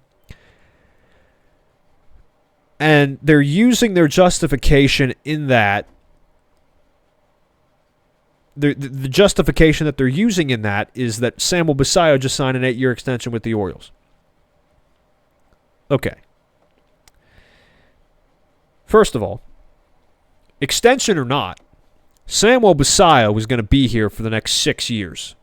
Extension or not. And there was no talk. No talk. None of these big-name reporters were speculating or saying, oh, this is definitely going to happen now, until Samuel Basallo got extended. Did they just forget that Basallo was going to be here for the next 6 years regardless of an extension? We've got him for an extra 2 to 3 years now that this extension is done. And that's going to be, and the extra years that would be added on would be far past when Adley Rutschman reaches free agency, and he would likely no longer be an Oriole anyway. So where are these trade talks coming from when it comes to Adley Rutschman? It makes absolutely zero sense for Adley Rutschman to be traded. Why would you trade Adley Rutschman? Why would the Orioles, realistically, logically, why would they trade Adley Rutschman when they have a juggernaut catching likely trio next year with Adley Rutschman, Samuel Basallo, and a third catcher that they'd carry, which we'll get to in a little bit. So why would you risk that? Why would you trade Adley Rutschman just to keep Samuel Basallo and risk having this arguably the most dominant catching duo in baseball with Adley Rutschman and Samuel Basallo? It makes absolutely no sense. And I just can't get past it. I mean, I know that Adley Rutschman's been tied to the Giants. That's been the main team I've seen. But there's just been a lot of talk. I feel like it's kind of cooled down a little bit, the Adley Rutschman talks. But when Basallo was first extended, I mean, they were strong in that Adley Rutschman was being traded. And it just wouldn't make any sense unless you get some sort of monstrous return. I don't know. I don't know why you would trade him. I don't know what you would. What do you get if you get prospects for Adley Rutschman? What good is that going to do you? I mean, Adley Rutschman is still under team control through 2027. He's got 2 years left on his current deal. He'll be with the Orioles in 26 and 27, and he's a free agent after 27. So what does trading him now do for the Orioles in 2026 and 2027? It makes them worse. It does. It makes them worse. So I don't understand it. I don't get it whatsoever. It makes absolutely zero sense to me. And I wish that those talks would just cease to exist because there's no logic in them. It makes absolutely no sense. Another concern or another conversation that really needs to, I don't know if it's a concern, just more of something you need to figure out is Samuel Basallo going to be getting consistent? Is the rotation of Samuel Basallo playing catcher, first base, and designated hitter, is that a surefire thing? Is Samuel Basallo going to be getting regular starts at first base? And I say regular, that obviously doesn't mean every day. It just means maybe once or twice a week. Is Samuel Basallo going to be starting at first base? And if the answer to that question is yes, you probably don't need to go out and get a first baseman, right? If the answer to that question is no, and you intend on building him and using him primarily as a catcher DH, then you need to go out and try to find yourself another first baseman. Because Coby Mayo, he's likely going to be your everyday first baseman, but he can't be your only first baseman. So I think the easy way is to have Basallo in that rotation of catcher, DH, first base. Whenever on days that Adley Rutschman is catching and you want somebody else as the DH, you can have Basallo playing first. I feel like there's going to be a rotation there between Mayo, Basallo, Rutschman. One of them will be the DH, one of them will be first base, one of them will be catcher.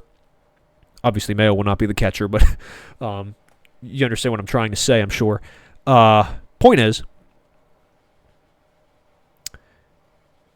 is that enough for your first base needs? Is Coby Mayo and an occasional Samuel Basallo enough? In my opinion, it is. I think Mayo's your everyday first baseman, but just like everybody else, he's going to need an off day every now and then. Can Basallo step in and handle that responsibility? I think he can. We saw him make one start, I believe, up to this point of first base, and I thought he did great. I thought he looked great at first base. He's got a lot of range. He's doing splits out there at first base to ensure that plays are made. I mean, I'm a fan, and I hope that I know right now he's not playing a lot of first base with Adley Rutschman out, and they're only dealing with 2 catchers now. But if you have 3 catchers next year, I feel like you can get Basallo a lot of starts at first base, and I think it'd be good physically for both him and Rutschman in that, if you carry a third catcher, Adley and Basallo, neither one of them are going to be everyday catchers. They might get 1 to 2 starts each a week, right? Maybe 3 at most. One of them might get 3 starts a week at most at catcher.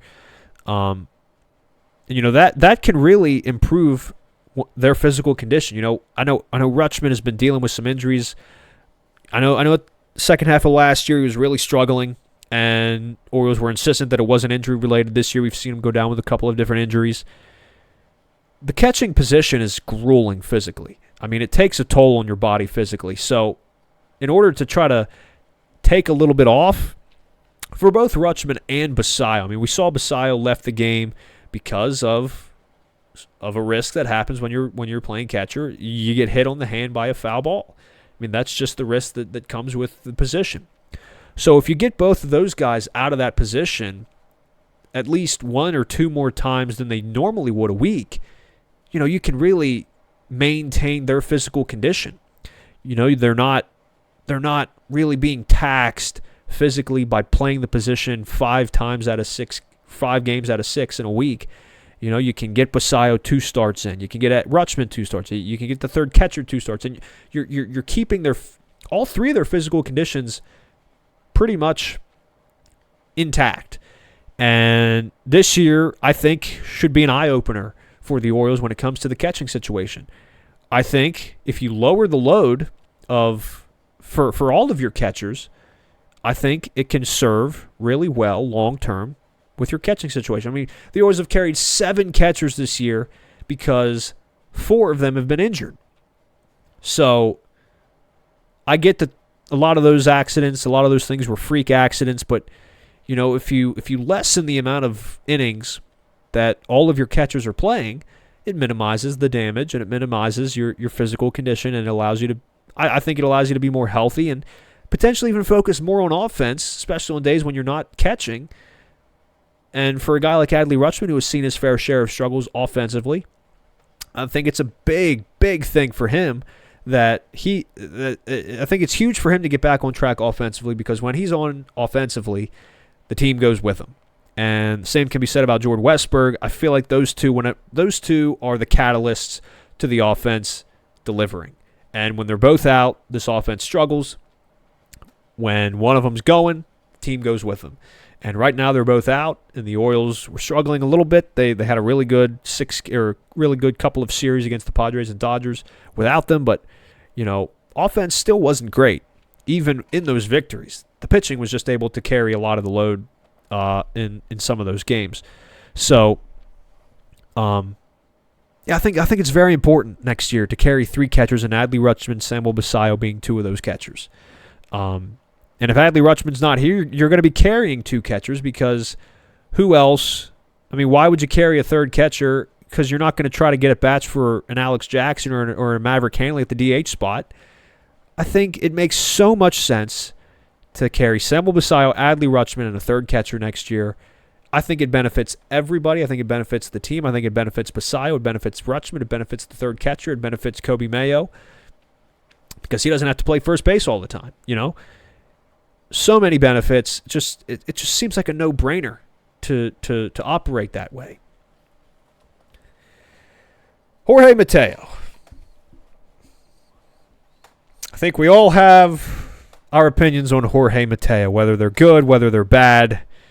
I feel like over the last year and a half, there aren't very many good opinions when it comes to Jorge Mateo. Do you keep him? He's got a club option for 2026. Do you keep Jorge Mateo? For me, my answer is no. Simply because I don't know what he's bringing to you in this moment. Over the last year and a half, he has been dealing with a number of injuries. I know the whole elbow thing. Those have just been freak accidents. Of course, he dealt with a hamstring strain while rehabbing the elbow this last time. But even beyond that, whenever he has been healthy and he's been on this team, what has he done for you? His defense has declined immensely, even at shortstop or second base, which are the 2 positions that he is most comfortable with, but he hasn't played a lot of them as of late. He's been playing a lot of outfield. Why? I don't know. I mean, I don't have an answer for you as to why he's playing center field, but he is. And is there a need for Jorge Mateo on this roster? I mean, I get that he's versatile. He can play a number of different positions. Whether he can play them well is a different conversation, but he's got that versatility, and I think that's why the Orioles like him. He can play multiple different positions, whether it's in the infield, whether it's in the outfield. The Orioles like the versatility that he brings. They love his speed, which can be beneficial at times, but it can also be a detriment at times, like we saw on Saturday night, was it, when Jorge Mateo... No, it was Friday night when Jorge Mateo was picked off after coming into pinch run. So I've gotten to the point now where I'm kind of in the same boat with Jorge Mateo as I am with Ryan Mountcastle. Luis Vasquez is on this roster, and I get that he's not all that, but Luis Vasquez, to me, seems like an adequate replacement for Jorge Mateo in 2025 and in 2026. Vasquez, I mean, he's not bringing anything that Jorge Mateo isn't. He's got speed. He's got defensive skill. His bat is lacking, but we have seen glimpses of Luis Vasquez and a good bat. He just doesn't play a lot in the big leagues, and I doubt he would next year either. But he's someone that you can bring in, defensively, as maybe an upgrade defensively. He can play all over the infield as well, which is a huge plus. He's got an okay bat. It's not great. But it's not horrible. I mean, he's not striking out every plate appearance. He's not a worthless at bat, He likes to put the ball in play. And, you put the ball in play, good things might happen, that whole thing. So, if I'm the general manager, I'm not picking up Jorge Mateo's option. I'm keeping Luis Vasquez on this roster as the infield utility guy next year. He's not going to get a lot of starts. He's not. He might get an occasional start whenever Gunnar needs a day off or Jackson needs a day off or whatever. But Luis Vasquez, you can bring him off the bench in a pinch run situation. You can bring him in to have an upgrade defensively if need be. I'm keeping Luis Vasquez. I'm ditching Jorge Mateo. It's cheaper also. That's what I would do. Maybe you want to go out and try to find another utility infielder that, is a bench piece. I really don't think it's necessary to do that. I think you can stick with Luis Vasquez. But, that's all just personal preference. I think the one thing that most of us can agree on is that there's no reason for the Orioles to pick up the option on Jorge Mateo for 2026. Is Cowser your everyday center fielder? Is Cowser the guy that you want to carry the center field position? I think he can be. I think he's very good defensively. I think Cowser's really, really good defensively, whether it's in center field, whether it's in left field. Right now he's kind of in center field because of Cedric Mullins no longer being here.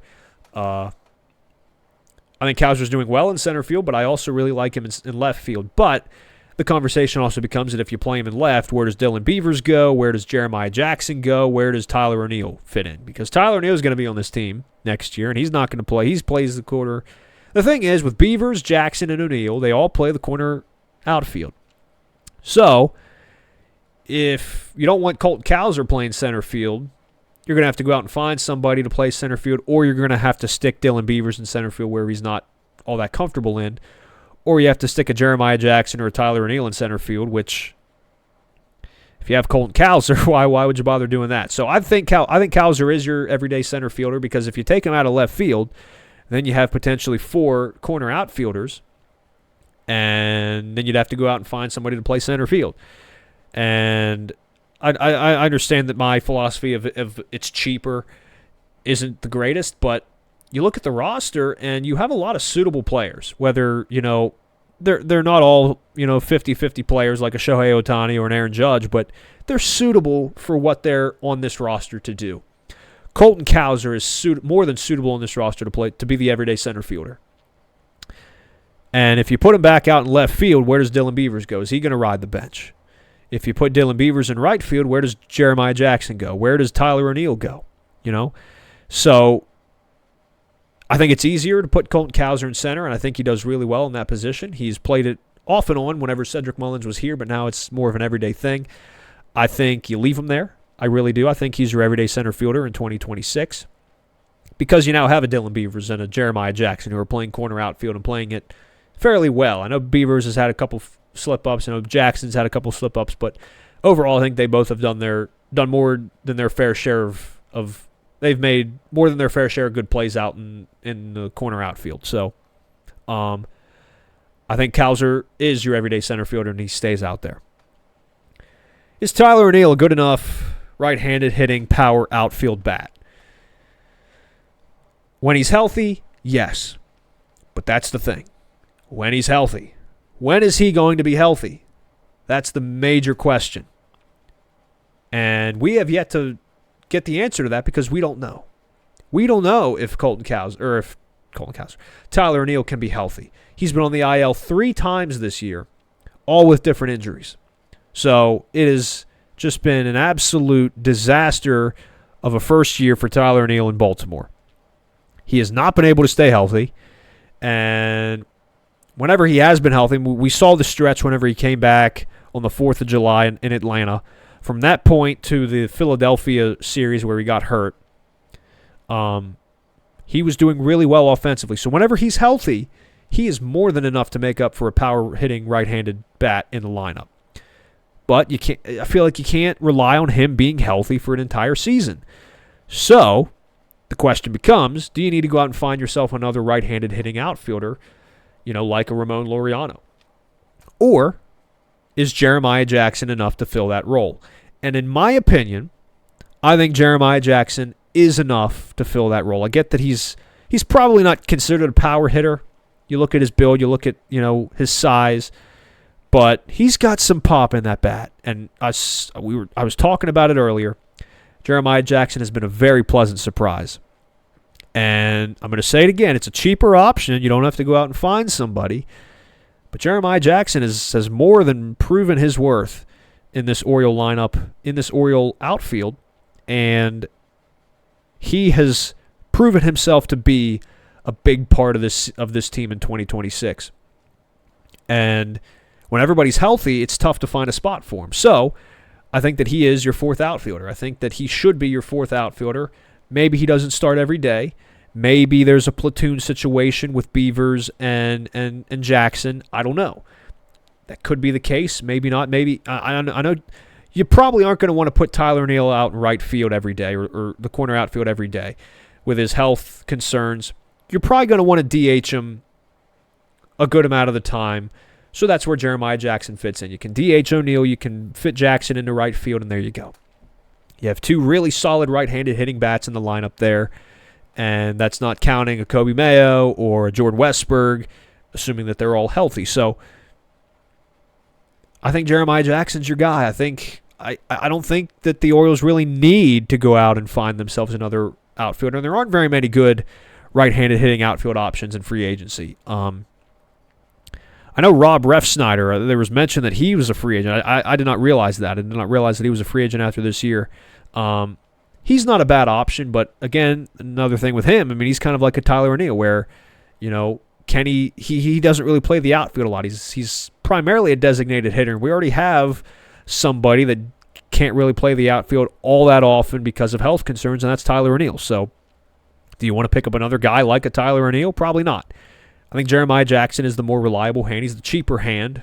I'm going to continue to say it because it's true, and based on what we've seen from his production, he might even be the better option. One final thing I just want to say here when it comes to the 2026 season. I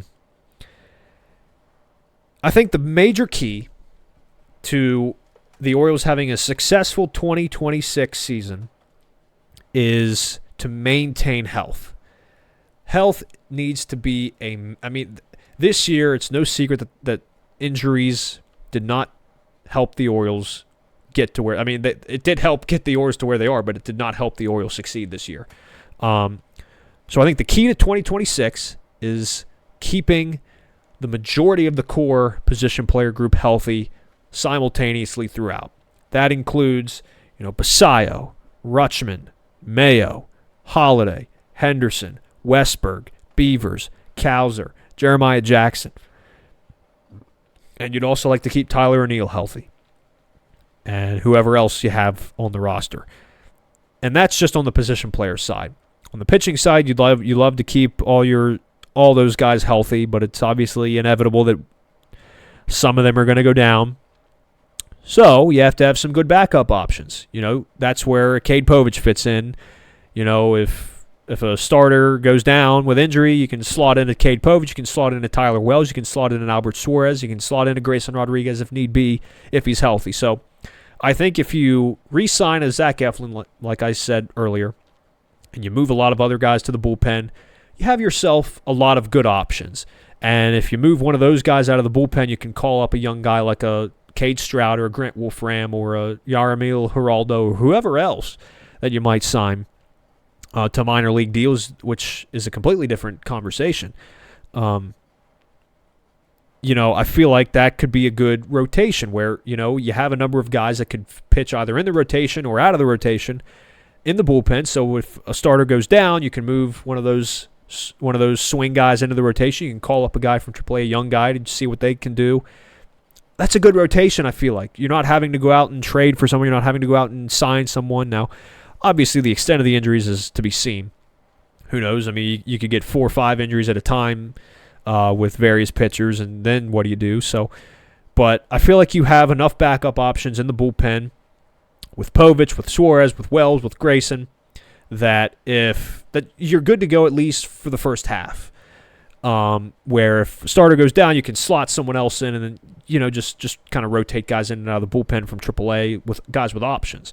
So I think you're set up really, really, really well there if you start the season with those 4 swing guys in the bullpen, and especially Grayson with his injury history. But if if you commit to him as the closer, you're probably not going to want to pull him out of that role and put him in the rotation. So maybe you only have 3 options in the bullpen that could kind of swing into the rotation if need be. But the point is, you have all those options. And I think that's a key part for the 2026 season is for guys to stay healthy, one, first and foremost, obviously. Second, to have good options available to you. You don't want to have to, use up a guy's options and then, have to designate him for assignment whenever someone gets out. You don't want to have to do that. You don't want to have to do that with Suarez or Wells or whatever.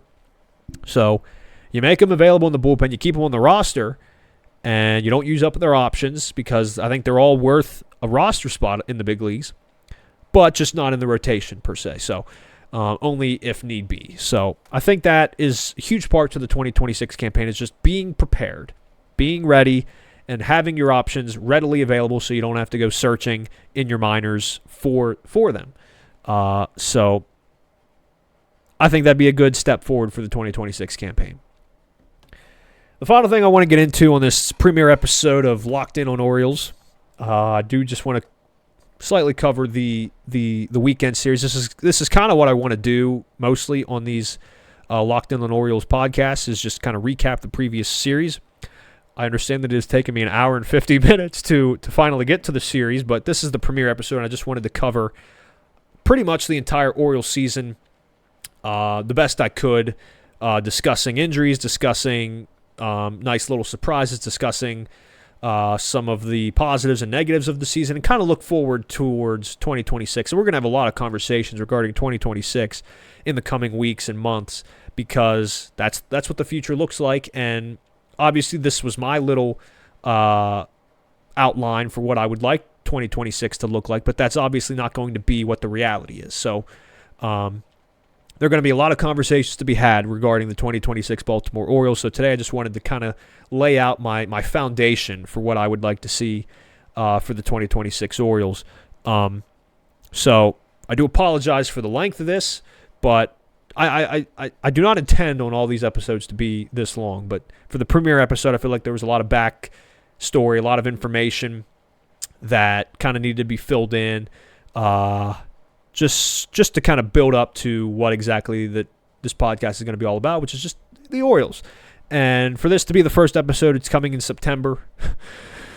Awful time to start a baseball podcast, like I said at the start, but in order to do that successfully and to do that properly, I feel like you have to tie in everything else and discuss all the events that have led up to now and where the Orioles are now. So we're probably going to get into the weekend series against the Dodgers, which was, honestly, it was probably one of the better I think it was one of the best series that the Orioles played all year. And I know it sounds silly because the offense was mostly abysmal for this series, but just in terms of moments, just in terms of pitching, I think that overall, the Orioles just really, it was such a memorable series. Game 1, Dean Kramer was your starting pitcher. He went 3 innings, no hits. He was 3 innings deep against a Dodger lineup that features Shohei Ohtani, Mookie Betts, Freddie Freeman, Teoscar Hernandez. At the time, it was, Hye-Sung Kim. I can't remember what the lineup was for the Dodgers on Friday night, but the point is, you had that top 4, of Shohei, Betts, Freeman, Teoscar, and I get that he only faced them, once or twice, but he was able to no-hit the Dodgers through 3 innings. Gave up a walk, 4 strikeouts, ultimately left the game with right forearm discomfort, which is never what you want to hear when it comes to a pitcher because, when you get to the forearm, you immediately think of the UCL ligament, which is, of course, the ligament that is targeted in Tommy John surgery. So you're hopeful that whenever you hear right forearm discomfort that it's that it's not a UCL situation. He had an MRI, showed no damage, and Tony Mansolito said that he will play catch. I thought that he said that he was going to do that yesterday, but maybe he just meant on Tuesday before the Pirates game. I don't know. We haven't heard anything in regards to if he threw or not, and if he did, what the results of that were, what they noticed or anything. So I have a feeling that's going to be something that's going to happen later today, and we'll have some more information on it before the game tonight. So after that, it was up to the bullpen to cover 6 innings, which, given the bullpen right now, there's no Sir Anthony Dominguez, there's no Gregory Soto, there's no Andrew Kittredge, there's no Brian Baker, there's no Felix Bautista, those were your 5 top-end, those were your 5 highest leverage guys this year, and you're missing all of those guys. And you have a bullpen that is featuring, rookies and struggling, guys that have just been, again, just DFA candidates. You have Aiken, who has struggled, Cano, who has struggled, Stroud, Wolfram trying to figure things out. You got Garcia and Dubin and Enns. So it's not a very good bullpen. It's not. I mean, it's not awful. I mean, as we saw here, they were able to deliver. They were able to deliver 6 innings of only 1 run ball. So Dietrich Enns comes in, throws 2 innings, he gives up the 1 run. So it came in the middle innings. So the rest of the way, the bullpen was able to really shut it down. What really hurt were the number of walks. 3 walks for Enns there. Cade Stroud comes in, throws an inning and a third, 2 hits, a strikeout. Grant Wolfram comes in for the rest of the, I guess that would have been 7th inning. Gives up 1 hit, no runs. Rico Garcia, an inning, strikeout. Yenier Cano comes in for the 9th in a tied game.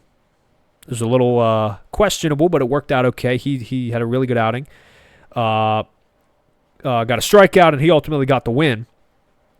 Of course, we talked about Jorge Mateo getting picked off in this game. I think it was it Kobe Mayo that got it? Kobe Mayo got a single. I think it was in the 9th, maybe. Maybe not the 9th. Maybe the 8th. And Jorge Mateo came in and pinch ran for Mayo. It was against Trinan, I believe, so that would have been the 8th. But anyway, Mateo comes in, and he immediately gets picked off and caught stealing second base. So thanks for coming, Jorge. Thank you for your service. Go back to the bench and just relax. But ultimately, it didn't matter. Now, the team offensively was really bad in this game. We went 0 for 6 runners in scoring position, 7 left on base. But the big storyline was how it ended, and that was with the Samuel Basallo walk-off home run off Tanner Scott. It was the game-winning home run, and the first walk-off home run for Samuel Basallo was a majestic blast. Great moment for the Orioles on a Friday night, and a great win. So that was a really feel-good moment. I know the offense really wasn't all that great in that game. They weren't really all that great in general in this series, but they still found a way to win the series. So you take the wins where you can, even if there are some negatives you can take away from it. You look at the positives, and the positive is Samuel Basallo had himself a career moment and won the game for the Orioles against one of the best relievers on paper in baseball. Hasn't been this year, but Tanner Scott, still one of the best. I mean, last year he was one of the best closers in baseball, and this year just hasn't been the same. So, yeah. Game 2, it was on the 30th anniversary of the 21-31, the infamous 21-31 game, Cal Ripken Jr.'s 2,131st consecutive game, beating Lou Gehrig's record of 2,130 consecutive games. So this was an all-time night. I mean, there was a big celebration ceremony before the game, and, the stadium, they said, was sold out, but not quite sure about that. But it was just a great feel-good night. And what happens? The Orioles get no hit for 8 2/3 innings, because of course they do on 21-31 anniversary night, when they have all kinds of legends in attendance, and they even had, Caitlin Clark, a couple of other WNBA players. Pat Sajak was in the house, and, Orioles come in and get no hit for 8 2/3 innings. So anyway, but you look at the pitching. Trevor Rogers, 5 1/3. I talked about it earlier. 8 hits, 2 earned runs, a walk, 6 strikeouts. One of his worst starts of the year. 5 1/3 innings, 2 runs. Sean Dubin comes in, finishes out the 6th. And then Albert Suarez, man. Albert Suarez came in for 3 innings, covered up the 7th, 8th, and 9th innings. And this was all in a 3-0 game. And this was in a 2-0 game. He gave up another run in his outing, but ultimately didn't matter. 2 hits, an earned run, a walk, a strikeout. He ultimately gets the win because in the 9th inning, Yoshinobu Yamamoto comes in, obviously, to try to finish out the no-hitter. He gets Kobe Mayo to, I think, fly out. Or was it Alex Jackson first? I think it was Alex Jackson. It was Alex Jackson first. I think he grounded out or something. Kobe Mayo flied out. So Orioles are down to their final out. Down to their final out in the 9th inning against Tanner Scott. Or against Yoshinobu. Well, at the time it was Yoshinobu Yamamoto. Because he was going for the no-hitter. Jackson Holliday comes up. One swing of the bat. Majestic, deep to right field. And it's gone. The no-hitter's gone. The shutout's gone. And it's a 3-1 Dodgers game. So, Dave Roberts goes to the bullpen, obviously. Goes and calls upon Blake Trinan. And Blake Trinan, gives up the double to Jeremiah Jackson. He then hits Gunnar Henderson with a pitch. He then walks Ryan Mountcastle to load the bases, all with 2 outs, by the way. I mean, there's still only 1 out to get in this game. And with 2 outs, we got the Holiday homer, the Jackson double, the Gunnar Henderson hit by pitch, the Ryan Mountcastle walk. He then walks Cowser with the bases loaded, so it brings in another run, so it's now a 3-2 Dodgers game. The bases remain loaded. Dave Roberts goes back to the bullpen, calls upon the guy that blew it in the 9th the night before, Tanner Scott, which the Orioles, realistically, there was no reason that the Orioles should have won this game. I mean, Blake Trinan is one of the best relievers in the National League, and he just blew it. I mean, he just had a really bad night. He was unable to get the final out in the 9th inning. And with his struggles, the Dodgers, instead of going to anybody else in that bullpen, instead of any other option, they go to the one guy who proved that he could not save the game, or he could not hold the game where it was the night before, in a bases-loaded situation against a right-handed hitting Emmanuel Rivera. I mean, the decision to bring Tanner Scott in the game in that moment just made absolutely zero sense to me. But they did. They went and called upon Scott. He comes in and he gives up the 2-run single to Emmanuel Rivera. It's a walk-off win for the Orioles 2 nights in a row after they were being no-hit for 8 2/3 innings. I mean, you can't make that stuff up. I mean, if you explain that entire 9th inning and that entire game, to be honest, and you just explain that to somebody who, was a baseball fan, but just didn't catch the game.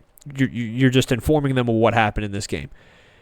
The person would stand there and they'd be smiling at you. They'd be looking at you. They'd be like, yeah, okay, yeah, nice fantasy land that you're living in, pal. On what planet does this actually happen? I mean, this is unprecedented stuff. I mean, this just doesn't happen. Not only, I mean, it's what I mean. We have seen our fair share of no-hitters broken up with 8 2/3 innings. After 8 2/3 innings. But how often do you see in a no-hitter the team that was getting no-hit for all that time come back and win? Especially in a game where the team that was running the no-hitter was up 4-0. The Orioles scored they were up 3-0 rather. The Orioles scored 4 unanswered runs in the bottom of the 9th inning after they were being no-hit for 8 2/3 innings. So they scored 4 unanswered runs with 1 out to get in the bottom of the 9th inning against 3 different pitchers. That just doesn't happen. I mean, you try and find the last time that happened. I don't know if it's ever happened. I don't think it has. It's unprecedented. It's historic. I mean, it truly is. So, and for this to be on the anniversary of 21-31, it's just poetic. I mean, you can't write fiction books that have an ending better than this. You can't. I mean, this was just too good. You can't make it up. I mean, you simply can't. Nobody on this planet can be creative enough to come up with what happened in this game in the 9th inning on this night, given the fan base that was in attendance, given the moment, given just the vibes of the night. It was Trevor Rogers' bump night. It was anniversary of 21-31. They had Great ceremony before the game. They had a nice little moment there in the 5th inning where they recreated a moment from the 5th inning of the 21-31 game. And then for it to finish like that, I mean, it's storybook. Better than storybook. It literally had to be seen to be believed because it was truly unbelievable. I mean, that's all you can say about it is it was just truly unbelievable. We get to Game 3. Tomoyuki Sagano against Clayton Kershaw, and apparently, when I saw the probables, I know that they were saying that they weren't sure who was pitching on Sunday, but I saw that Kershaw was going to be on regular rest. He had pitched on Tuesday against the Pirates, and I saw that he would have been on regular rest, but I wasn't sure if the Dodgers were running a 6-man rotation or, if they were purposely giving Kershaw an extra day now, given his age and his injury history. I didn't know what the situation was with Kershaw. I was hoping that we would face Kershaw on Sunday, that the Orioles would face Kershaw on Sunday, simply because I love Clayton Kershaw. I mean, he is one of the best pitchers I've ever seen. And I'm not the oldest, so I haven't seen, I never saw Babe Ruth pitch or Cy Young or anybody like that, but I have seen Clayton Kershaw pitch, and he is something special to watch. First ballot Hall of Famer, no doubt. And I was trying to remember any time that Kershaw had ever faced the Orioles, and I was having a tough time coming up with any point in time where he would have faced the Orioles. Turns out it's because he never faced the Orioles up until yesterday. So the reason I was big on wanting Kershaw is because, we don't know how long Kershaw is going to be pitching still. I think he still looks great. I think he's still got a few more years left in him. But, with this interleague play, the next time that the Dodgers would be at Camden Yards, I especially wanted him to pitch at Camden Yards if this was going to be his last time against the Orioles, simply because, I didn't think he'd ever pitched here because I never remembered him ever pitching against the Orioles. But, if this was his last year or next year was his last year and he never, was able to pitch at Camden Yards, that would have been a little bit of a bummer, especially for me, being an Orioles fan and being such a big Clayton Kershaw fan. Those are just two worlds that you want to see collide. And it was great to see Kershaw. We didn't know if he would have been around in 2 years whenever the Dodgers would have come back to Camden Yards. And even if they did come back to Camden Yards, there was no certainty that he was going to be, pitching in that series. So I was very happy to see Kershaw pitch on Sunday, even though he did really well against the Orioles. Tomoyuki Sagano, not his finest outing, went 3 innings, 7 hits, 4 runs. Strikeout, he ultimately left the game with right foot discomfort after taking a comebacker off the foot. X-rays were negative on the foot, but we're hopeful that, that's all we've heard. We're probably going to hear some more from Manzolino later today before tonight's game. Hopefully it's nothing too serious. Manzo already said that he thinks that Dean Kramer's going to skip his next start, so it's looking like that we're going to be back to a 5-man rotation this time through at least.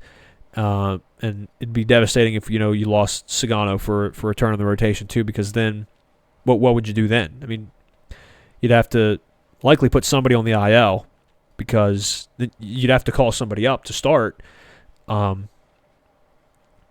then, if you call somebody else up, then you'd be down another guy in the bullpen. So I don't know. Hopefully Sagano is fine and that he won't have to miss a start like Kramer likely will be, because it's okay to have one guy miss a start when you have a 6-man rotation, but when you have 2 guys miss a start and you don't want to put them on the IL, that creates a little bit of a problem because you need somebody to start a game. I don't even know who would start a game. I mean, who's in AAA right now that can start?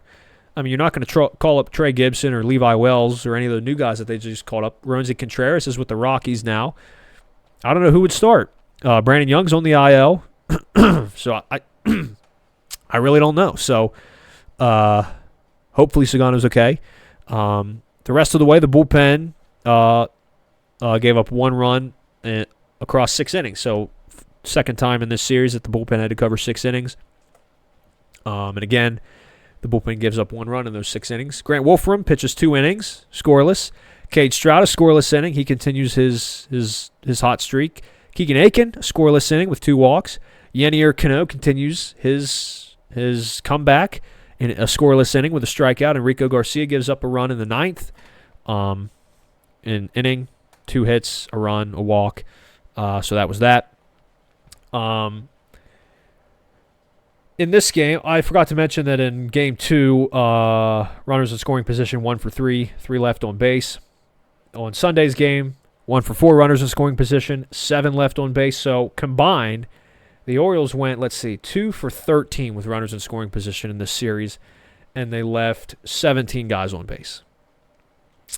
And they still came away with 2 victories in this game. So I think that's the most impressive part, is that the offense was not great. I mean, they were not doing well with runners in scoring position. They got guys on, but they couldn't bring them in, and they still managed to win 2 or 3. I mean, that's Orioles magic. Another notable part of Sunday's game, Gunnar Henderson made his first throwing error in 74 games. There was all this talk. I mean, it was becoming a daily occurrence where, there was talk about how Gunnar Henderson is not allowed an error in X amount of days. Next day, Gunner's defense is just spectacular. So you knew it was bound to happen with all the talk about it. I do think that he probably should have gotten an error on, what was it, Friday night, on that little, I can't even remember what it was, but it was a ball that Henderson probably should have got to, but was it just drop? Did he drop, or did he hit his glove and it bounced out? I can't remember exactly what happened, but I thought that play probably should have been charged in error, but I think it only wasn't because it was so hard hit. But this was an error. He was trying to turn a double play, throw to first, wasn't in time. So Gunnar Henderson, first throwing error, or first error in general, in 74 games. So the Orioles win this series. They take 2 of 3 against the series, or against the Dodgers. They won Game 1, 2-1 via walk-off home run from Samuel Basallo. Game 2, they won 4-3 via walk-off 2-run single from Emmanuel Rivera after being no-hit for 8 2/3 innings. And they lost Game 3, 5-2. Clayton Kershaw outpitched Tomoyuki Sagano. Clayton Kershaw was just excellent. I think he gave up the 2 runs, maybe. Is that? I don't know. I know he gave up the 1 run on the double. I think it was 2. I know it was the back-to-back doubles in the 7th, was it? And then did Jackson then score? I know Alex Jackson hit the RBI double. I think he then scored.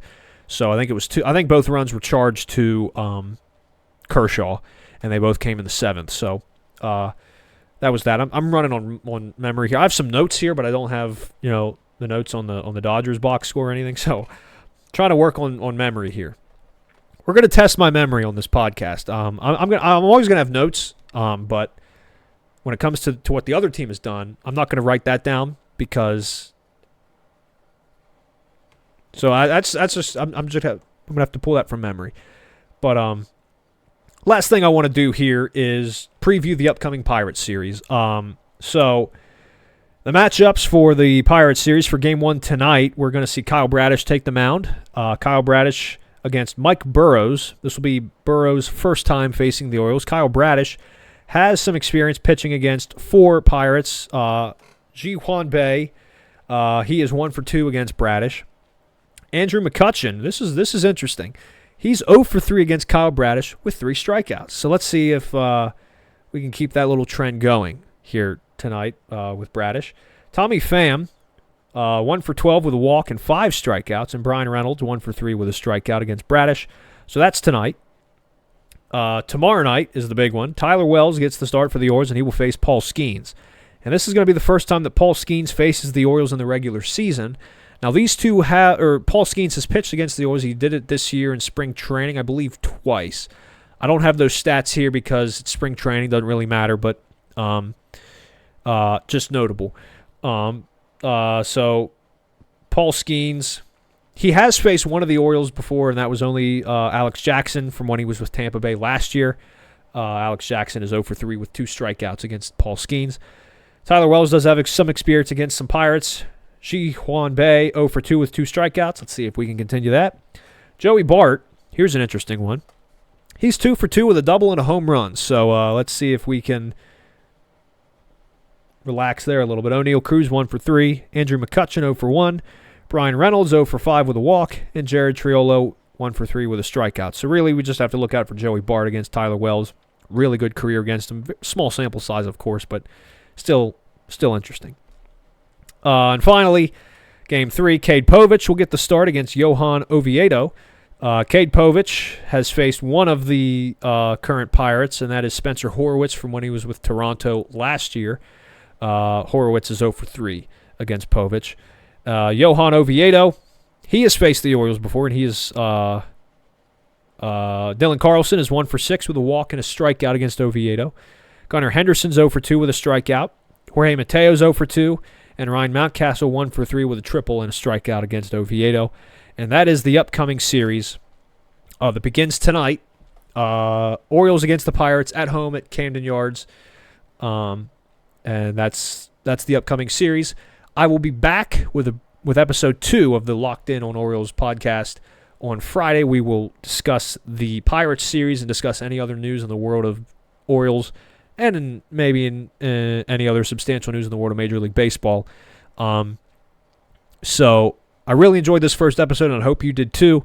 Again, I apologize for the length of it. This is not going to be the normal. I'm not planning on having 2-hour and 15-minute podcasts twice a week, every week. But for this one, like I said a little bit earlier, just trying to round up everything from the season in the premiere episode, and just trying to recap everything adequately and try to get things, right, and just try to paint a picture for just what I was trying to encapsulate for next season, and just wanted to run down some pros, some cons, some unfortunate happenings, and some hopeful happenings that have happened this year in the world of the Orioles. So thank you for joining me, and do follow me on Twitter at Nate the Chive or on X. Subscribe to the channel if you'd like. Feel free to hit the like button. Comment down below any thoughts that you have regarding the Orioles. And I will see you guys on Friday, of course. And we will be back on Fridays. We will discuss this Pirates series, and we will preview the upcoming series that the Orioles will have against the first-place American League East Blue Jays. That's going to be an interesting series. I'm excited for that. We're going to have a lot to break down there. And thank you again for watching, and I will see you on Friday.